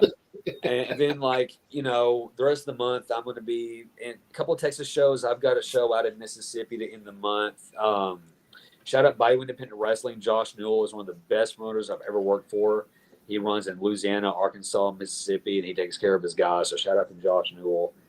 Metroplex Wrestling, I'm back there on February 3rd. One of the best weekly shows in Texas in Bedford. They do a show every Saturday night. They give guys a place to work and a cool atmosphere, a good solid fan base that show up every freaking week and pay their money. So kudos to them for that. Possibly, if things work out, I may be at Wrestling Revolver on February 17th. I don't know for sure yet. Trying to get everything lined out for that. And then the 24th of February, myself and Cheeseburger one-on-one for the AIWF World Cruiserweight title. Well, AIWF Cruiserweight title for now until I make it a world title. And, man, then from there, we'll see what happens. So if you want to go check out my dates, I update it every week at www.barrettbrownpro.com. All my socials are also there. I've got a store page there. I've got some old blogs, some highlight videos. BarrettBrownPro.com. Go flood that website. Check out all my stuff. Buy my merch, if you will. We got a discount, too, because we're going with I've got some more 50 caliber stuff that needs to be taken out of stock. So There you go. So just in case, it's BarrettBrownPro.com. So you'll have to type it in that it's not linked, people. So Yeah, got to use your fingers. I'm sorry. It's a hassle. I'm hard to work with. I know. Yeah. You can ask Google or Alexa or Siri to type it in for you. It's okay. It's okay. No, BarrettBrownPro.com. Yeah, and you also got a. Yeah, there we go. Like a Yeah. PC Nice. Ultra. I love PC. I love PC Ultra, man. Yeah, Rebel So Pro and all that. Yeah, I was hanging out with AJZ. I don't know if you guys know AJZ from OVW. He was at our show last night, and did a few things with him in New Japan as well. And he was talking about stuff up in Chicago as well. But I may head out and meet up with him and do some stuff out there at some point too. So, heck yeah, hopefully get back out to Cali, get up to Chicago, do some stuff, just spread the good word of the Stray Dog. Stray Dog coming to town. You know what? Back to this, actually. I have been on this kick, and I would love to watch you face Jacob Fatu. 100%. Oh, man. That would be I didn't even read that whole thing all the way. But, dude, I just wrestled him, as a matter of fact. What? Yeah. Yeah. There's a Is there footage? on my page. Highlight video on my page. We did it up in Arkansas. And, dude, we had a blast. It was so good. It was so fun. Oh, I will be definitely watching that today or tomorrow, 100%. Yeah. So go check. It's on my Facebook page. I posted a highlight video of it. It was so much fun, dude. We main evented the show up there, and dude, he wanted to go. And we went, my man. We went in. It was fun.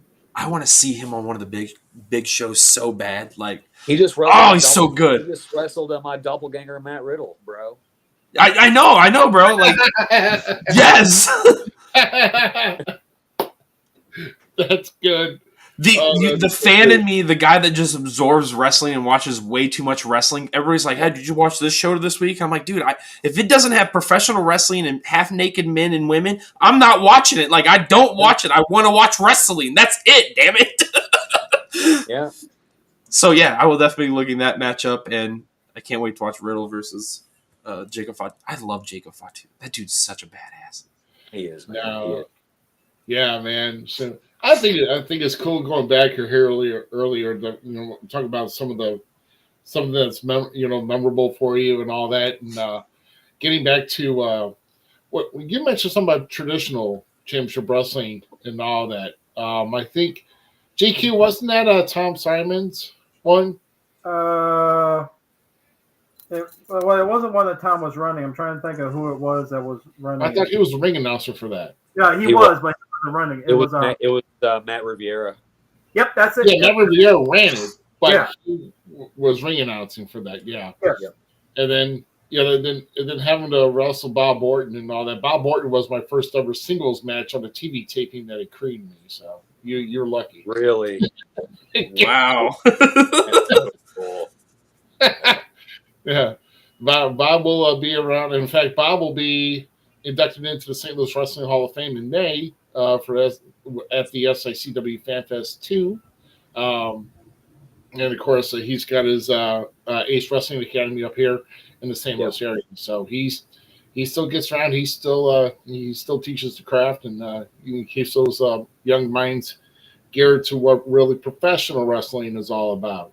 And but but I'm just, I'm really psyched that we had you here, and yeah, man. Where can we find you on social media, man? So I'm on Facebook, Barrett Brown. I've got a little black and white picture. You'll see the Stray Dog shirt, which I don't have on when I'm showing my shirt. I have a Stray Dog shirt on in that picture. My Twitter, I don't want to lie to you because I changed the handle on it. X, I'm sorry, no longer Twitter. Right. My X is at TCO_BarrettB. So at TCO_BarrettB. And then my Instagram is the same, TCO_BarrettB. But again, you can find all my socials on my website as well if you can't remember that. So that's all good. TCO_BarrettB for those. And then Facebook, you can find me there, and then my website, barrettbrownpro.com, has all that information on there as well. Not until he just said it, like how bad X sounds. Like you can find me at my X.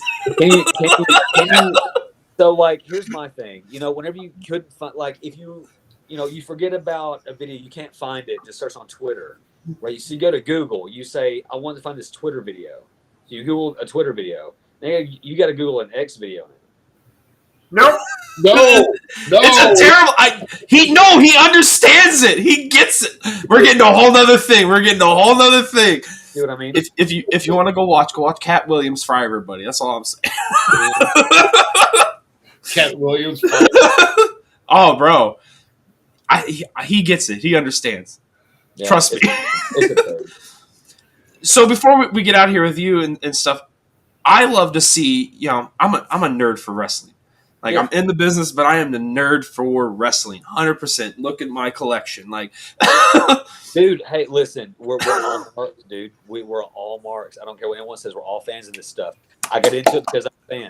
I will remain a fan. And if you're still not if you're not a fan of what you're doing now, you're not get out. Okay. So what in professional wrestling today, right now, of all the letters, who are you watching the most and why? Like, what companies are catching you for hopefully the long haul of where you might want to aim your gun? Mr. Cooley actually said it here. Hold on, because it was a good question. So, Yeah, where'd it go? There it is. I'm not going to go into that detail, but like, who are you watching right now? Who's keeping you a fan of the company, the business? New Japan Pro Wrestling, simply because of the competitive aspect of it. It's not just like, and this isn't a knock on any other company, it's not just a physical soap opera. It seems like a competitive sport where the fans fully appreciate the physicality of what you're doing. And it seems like, everything's organic. It's not forced. Some things I would say probably are, and they also cover every style. You have comedy, you have hard hitting, you have emotional beats. You've got a metric ton of multi-man matches because they love that stuff at New Japan. Trust me, I know firsthand. But so like, to use the old analogy of ice cream, right? Everyone loves it, but everyone has a favorite flavor, and they have every flavor at New Japan. So, but like, if I had to pick major, let's say, American worldwide company, I'm not going to like blacklist myself, so I'm not going to say which one it is publicly. I will say that I would pick one over the other, but I will say that over the last year, my choice changed to the opposite direction for a few reasons. So. Yeah, but if I had to pick like a dream company, if I were given a contract with everything right now, I would probably go with New Japan, because that's just always been my dream company. I mean, you said New Japan for me, and I'm already like, hey, Ziggler just went over there. Dave Finley's over there. What'd you say? They said, who would I wrestle there too, didn't they? Well, if I had to pick like my dream opponent from New Japan, it's hard because a lot of guys are leaving now. So, like, obviously, Ospreay was going to be one of them. Jay White was one. Jay White was going to be one too. That would be a sick match. Yeah. And in which I wrestled Suzuki, so I've already done that. You know what? Let's go with a junior. Give me Kenta. Ooh, yes, I'm in. I'm in. Yeah, let me have Kenta. I think Tanahashi's too easy. Give me Kenta. Yeah. That's. Oh. Taking a shot. Hopefully, give Tanahashi one more time. Was that what that was? Wink. Yeah, too easy of a choice. My bad. I'm not going to talk crap about the new president of New Japan. If I wanted to be my boss, just going to talk crap about him on the stream. Let's go. Blacklist forever. We hate Barrett Brown in New Japan. We love you. This has been fun. Yeah, this is good. This has been fun. Tyler was kind enough to post the link to your Facebook page, which also gives you links to your Instagram and your other social medias as well. My ex, is on there. It should be. Yeah. Yeah. His ex is on there. Yeah. My ex. I've got it next somewhere, but I'm not gonna advertise it. So Please don't. You get my drift. No, but I'm telling you, TJ man. Adams, I got you, brother. I sent you a request. There you go. Yeah, TJ's good people too, man. Please. So no, man, no. Tell you what, Barrett, man, it was a pleasure having you here. We appreciate you taking the time. We hope that you had fun here. Like I said, Arissa here is saying she's going to follow the page. Also wanted to send the stars. We appreciate that very much. Like I said, we appreciate the love. We just want everybody to follow, and we want to just try to make sure that we want to get the best. We want to get the best stories out of the people that we feature here for our future guests, the ones that are working hard, especially like Barrett Brown, wanting to make that cruiserweight title truly a world cruiserweight championship. Let's That's go. what to do. And I want to see it happen. So Japan, England, wherever, make it happen, man. Make it happen, and trust me, you won't be sorry. So give me your best Antarctica penguin, and I'll defend it against him. I mean, they fought other animals before. Why not a penguin? So just don't. You don't go to Australia, man. You won't have a chance with a kangaroo. Let me tell you. You just won't. No, they'll job me out, bro. I'm not going over there. Oh man, no, that's just too wild. But no, I appreciate you coming on here, and like I said, it's the pleasure's definitely been ours, and definitely congratulations on your recent success, and hopefully you get a chance to spread out and show the reason why you are a world cruiserweight championship caliber talent. So appreciate it.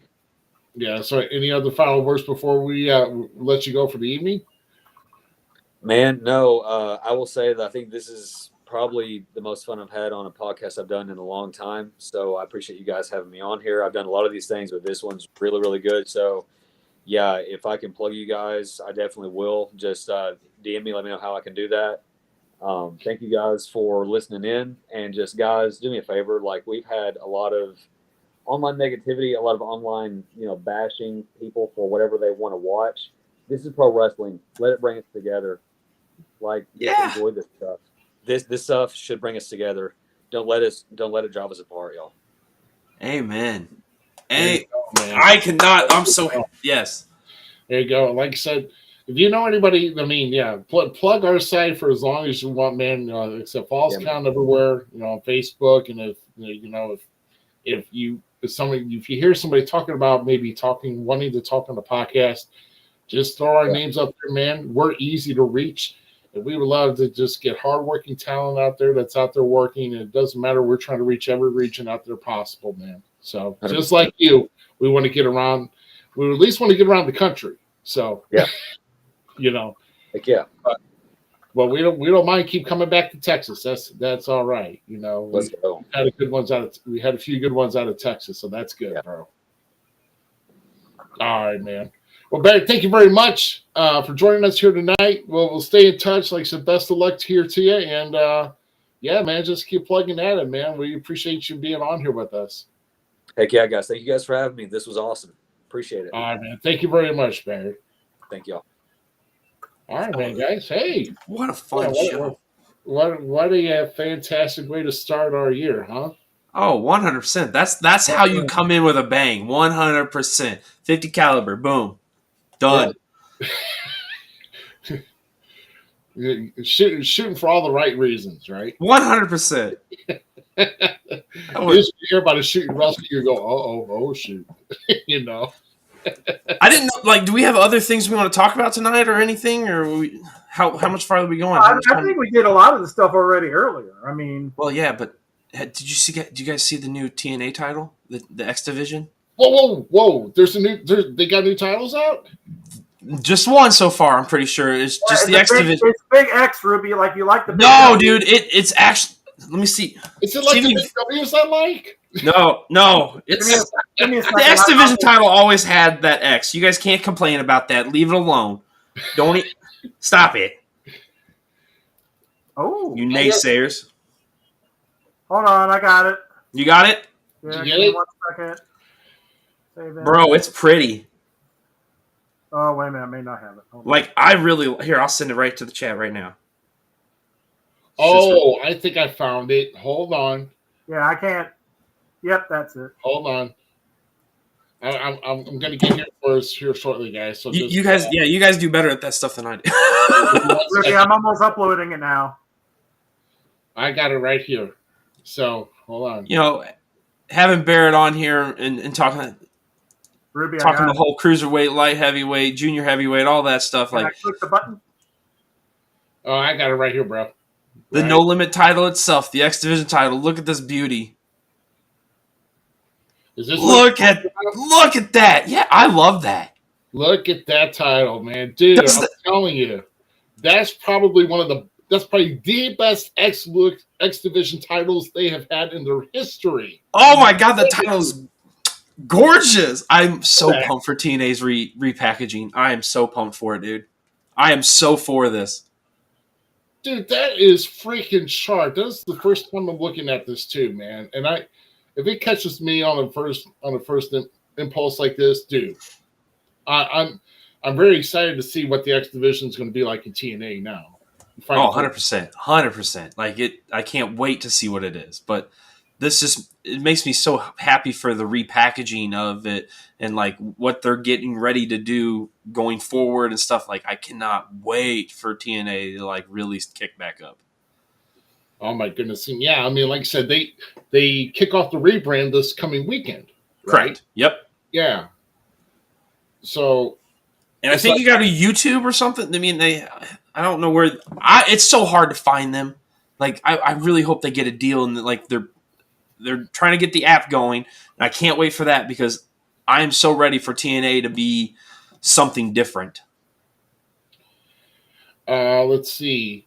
As far as I know, they're still on Access TV. Correct. Yeah, but I don't get access, so that's the terrible part. Yeah. So TNA Wrestling, Hard to Kill, is this Saturday. So that's where they're gonna kick off that. And the funny thing is they're showing the current stars and they're showing their, I guess, like legendary roster, such as like the Sting and Angle and AJ and Kong, and then you have with Ali. So I'm guessing does the Impact champions go to be in the TNA champions then, or are they doing whole new tournaments? I don't know. I mean, $6.99 if you want to go to their YouTube page. $6.99 gets you unlimited Insider for monthly specials, pay-per-views, and brand new regular shows. So you're gonna get the shows there through YouTube. Oh yeah, but that's through their shows. But obviously, a pay-per-view is a pay-per-view, which is it's right on there. Yeah. Okay. So try to their YouTube channel. Yeah, their YouTube channel. Yeah, Tyler says that they just need to rebrand their Facebook. That's about it. Well, obviously, I mean, you're still calling it Impact for now. I was thinking to start rebranding it in the middle of the week. So, pumped for it. Yeah, but no, that is a beautiful title. Let me tell you, man, I'm here for it. Wow. Yeah, no, that's good. Now, my question with TNA though is because I know I stepped away and I know Dixie has nothing to do with it anymore. Who's running it and who's the money people with it? Oh, I don't know. Obviously, the management had to make the decision to go back to TNA Wrestling from Impact. That's the question right there. I don't know if we want to answer that one. Yeah, I don't know. I don't think it's Anthem. You want to talk? No, it's not Anthem. It's not Anthem. I'm with it. So whoever it is, I'm ready to give them my money. Yeah. So. When we go. Yeah, I was gonna say, do you want to touch on that one? Like, because that was another big hot topic while we were gone. I heard something about this, but I didn't know the whole story. Since I don't know the whole story, I'm not going to comment on that. Okay. In regards to somebody Y2J breaking the walls down and nope, not gonna do it. Not gonna do it. unless he was with our good buddy Chuck. No, Yeah, I think we just leave that one alone. no. We're here for a positive outing, and Yes. if it's true, it's disgusting, it's deployable, and I've lost a little respect. So that's my answer. Yeah, that's it. I mean, because there's accusations going on with that, and let's just say, sometimes you just gotta throw your hands in the air and like you just say what the hell and just try to move forward on in a positive way, hopefully to make sure this is corrected. So until we know more about it, we can't really discuss it. So, and that's really with any topic that may cause any type of controversy, because that's not what we're about. We're not about controversy. No. We're trying to bring the best of wrestling together, and also getting the stories from our guys and gals that are in this business, trying to, as far as promoting them and also what they're trying to do. So no, like I said, I'm just kind of excited to see what's going to happen here, with TNA's after their Hard to Kill pay-per-view this Saturday. If I can somehow get a feed on that, I will try to see about that, and then kind of see how everything plays out. Now, as far as if we're going back to WWE, okay, which I know one of our newest lovely listeners here doesn't care too much for WWE, but I mean, numbers do speak for themselves as far as, and hopefully, we get back to that, because production is actually a lot better than when Triple H started taking over.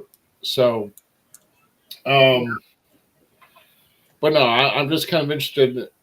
And here's what I can tell you about in regards to this. When we talk about something here in regards to a matter of how we're going with the character, I would like to think we're not dirt sheets. We're here that we just play something out. We give you guys options here.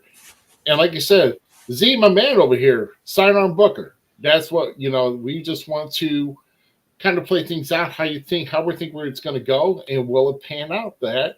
And usually, recently, since everything's we've been hit with like surprise hits.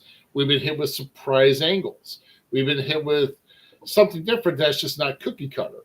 And that's what we like. We like to be surprised. We like to see how everything pans out. And that is what the beauty of this business is all about, because we want to expect the unexpected. Bottom line. And I'm hoping we're going to get. I'm really looking forward to the Rumble to see how. I'm pumped for it. When is it? That would be January 27th. That is the Royal Rumble. Yep. And so the week before that, we doing it? What are we doing? Oh, I know what you mean. Oh, yeah, possibly. We'll talk off air about that. Yeah. And I'm going to apologize to Tyler Cooley. This is not his. He deserves an actual Lego guy that has the arms and everything. So I got him right there. Oh my gosh. Wow.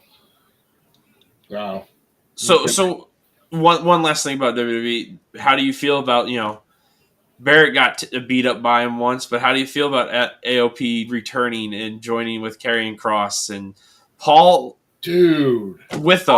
I thought that was a good return. That was a great way to return. I am so glad they're going to be putting Karrion and those guys all in the faction, including with Scarlett changing her look some. I'm sorry, Karrion and Scarlett needed this shakeup, because what they were doing, to me, was not working in WWE. It wasn't working for me. But now you bring back Paul Ellering, which, by the way, Corey Graves telling us that Paul Ellering is the best tag team manager in sports entertainment history made me want to slap him across his face. Punk ass. It is professional wrestling. And I am telling you this once again to freaking call it professional wrestling. Paul Ellering, okay. So let me tell you guys, okay? There's a difference between professional wrestling and sports entertainment. Professional wrestling, yes. All right. If you see a good football game, if you see a good hockey game, okay, are you not entertained? Okay. Do we want to go to a game to be bored? No. Sports are there to entertain. Professional wrestling is a sport that is entertaining. Football is a sport that is entertaining. Basketball is a sport that's entertaining. Same thing with hockey, okay? Sports entertainment should not be put together where you're talking about somebody who's been in the ring or at ringside managing teams or people. All right? That's my beef, okay? But my God, I wanted to slap the taste out of Corey's mouth to where Carmella can taste it, you know? For crying out loud. Okay, now I'm done. But there is a difference between sports entertainment and wrestling. I mean, there is. Yes, there is. So just go with it. Let it be. I'm telling you, whoever's piping this into his ear needs to be slapped too. So that's But Corey's still one of the best announcers out there. I don't care what he says. He is. But I'll tell you, give me Pat McAfee and I will replace him any day. I mean, with Michael Cole, I agree with that. Put Pat and Michael Cole together any day of the week, and I'm going to eat that stuff up. So I can 100% stand with that. But I love Corey, so you know, I never grew to the thought I would imagine the art of Pat McAfee being missed. But I see what Pat McAfee is doing now. He is so big now on ESPN and his own show and everything else, dude. Pat McAfee, mad respect, man. That guy is. Dude, man, I was watching the Royal Rumble from St. Louis the other day, and where Shinsuke came in number 2, he got up on the desk and started dancing. The best, I don't remember where it was, but like way back, he like got up and like put his butt on Michael Cole. It was great. Like Michael pushes him off and stuff. So real quick before we head out, TNA is ran by still Anthem. Really? Yeah. Whatever. That's cool. I'm all for it. I'm with it. So don't even. Sports and Entertainment is what the company is called. They have stuff with let's see. Well, TNA is the only main one, and the new TNA website is actually listed as Anthem Wrestling Exhibitions LLC. It's because they're probably in the transfer of the thing from Impact to TNA. The date still says 2024. I mean, I'm still saying that they're probably just rebranding it to try to see if it, like if you mess up a cake, you try it over again and you do it better. I guess. I'm for it. Cake, you're still trying to eat the mess up while you're fixing the right one, but I'm just saying. Fat kids do that, so. But that's awesome. I'm once again, I'm excited to see what TNA does this weekend with Hard to Kill. Just keep following the saga to see what happens on Raw, what happens on SmackDown. Oh yeah, Punk will be on tomorrow night on Raw. I wonder if he's going to be. Hopefully, it's not going to be sour grapes that Dwayne beat him up again on something. So, but I think it's kind of funny though that Dwayne blew him out of the water. I kind of hope he makes a comment about it too. I hope so too. But that's interesting too, and also a good thing here. We want to watch what's going on with the story, and always in the sleeper because we never think about it. The Senior Money in the Bank. When will that come? When will that actually be cashed in, and will it be successful? So that's another question here because we've had a couple that weren't. There's only one chance I can see that it not be successful. R-Truth messes it up by mistake. Oh my God, how gold would that be if R-Truth messed up his cashed in? That would be so. I will Dang, dude. I will laugh so hard. Oh, like I said, it's like I could see Mania, Rock and Roman title. Rock wins. he gets to the head of the table, they can still push that a little further without having to have the title on Rock and take the title off of it via the cash-in. And the other prediction I'm going to have for Royal Rumble is all this talk about Sasha Banks not signing and everything like that. It's a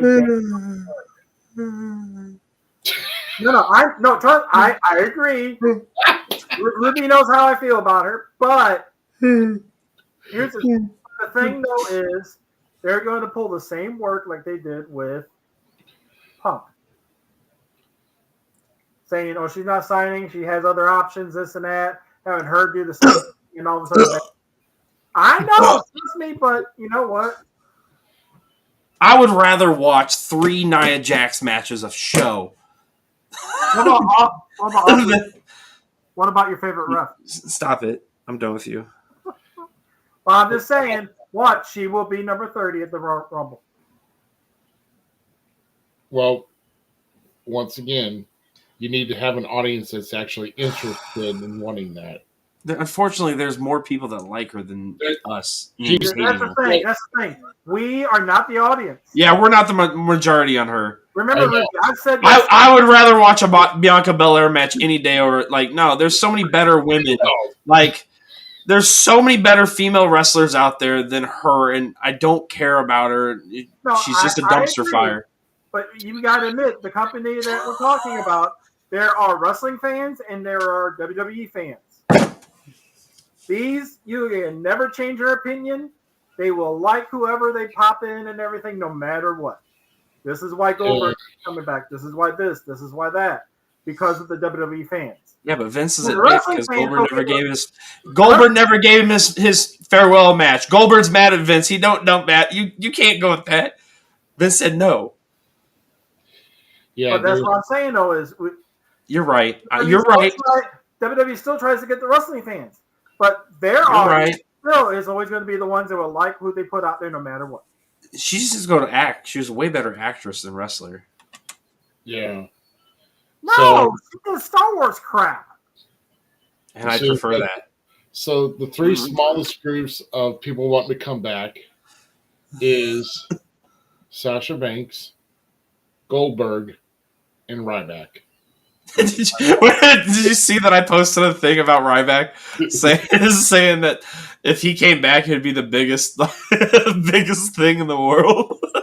No. He's no longer the big guy. He's, oh God, it's that guy. Yeah. He's supposed to retire. Lord, watch.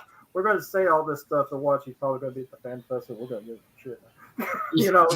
This guy makes reels about WWE headlines like anybody watches them to begin with. He has a huge following. Because people want to look at something. Okay, goofy. Tyler, you're gone. You're done. Bye. Get out. Oh yeah, how about a great mixed tag team of Sasha Banks and Ryback? Let's put them in the mixed match challenge. Oh God. Okay, good night, everybody. On that note, we're out. Thank you for following us at Falls Count Everywhere. Twitter, TikTok, Facebook, YouTube. Hit them all. Hit the notification bells. See you on the flip side. Take us home, Ruby. You didn't even wait. You just went into it. See you all later next week. I told Ruby to take us home. Get the tables. Thank you, 50 Caliber. Barrett Brown, by the way. You were an awesome guest. Pleasure. It was such a blast. Yeah. Awesome. Yeah. 50 Caliber, Barrett Brown. Once again, thank you once again for kicking us off right in the new year 2024. And next week we are going to have the good doctor, Jeremy Housewright, that For the Love of the Show is his book. And we're going to talk about that next week. And then also, like I said, a lot of good wrestling talk to follow with that. So tune in. Hard to Kill, Raw and SmackDown, AEW, get what you can in. And then we will talk about it next week along with our guest, the good Dr. Jeremy Housewright, For the Love of the Show. And we'll talk about his book that's being sold on Amazon. So until then, guys, this has been episode number 1 of the Falls Count Everywhere podcast. GQ And Zmiz. I am Rough Cut Rick Ruby. Thanks, guys. And have a good rest of your night. And you can bank on it, too. I'll quit it. Thanks again for tuning into tonight's episode of the Falls Counts Everywhere podcast. Don't forget our friends at the following: Keeping It Cool with Tyler Cooley, the Squared Ring podcast, and We Talk Wrestling. The Falls Counts Everywhere podcast is an LTX Enterprises production.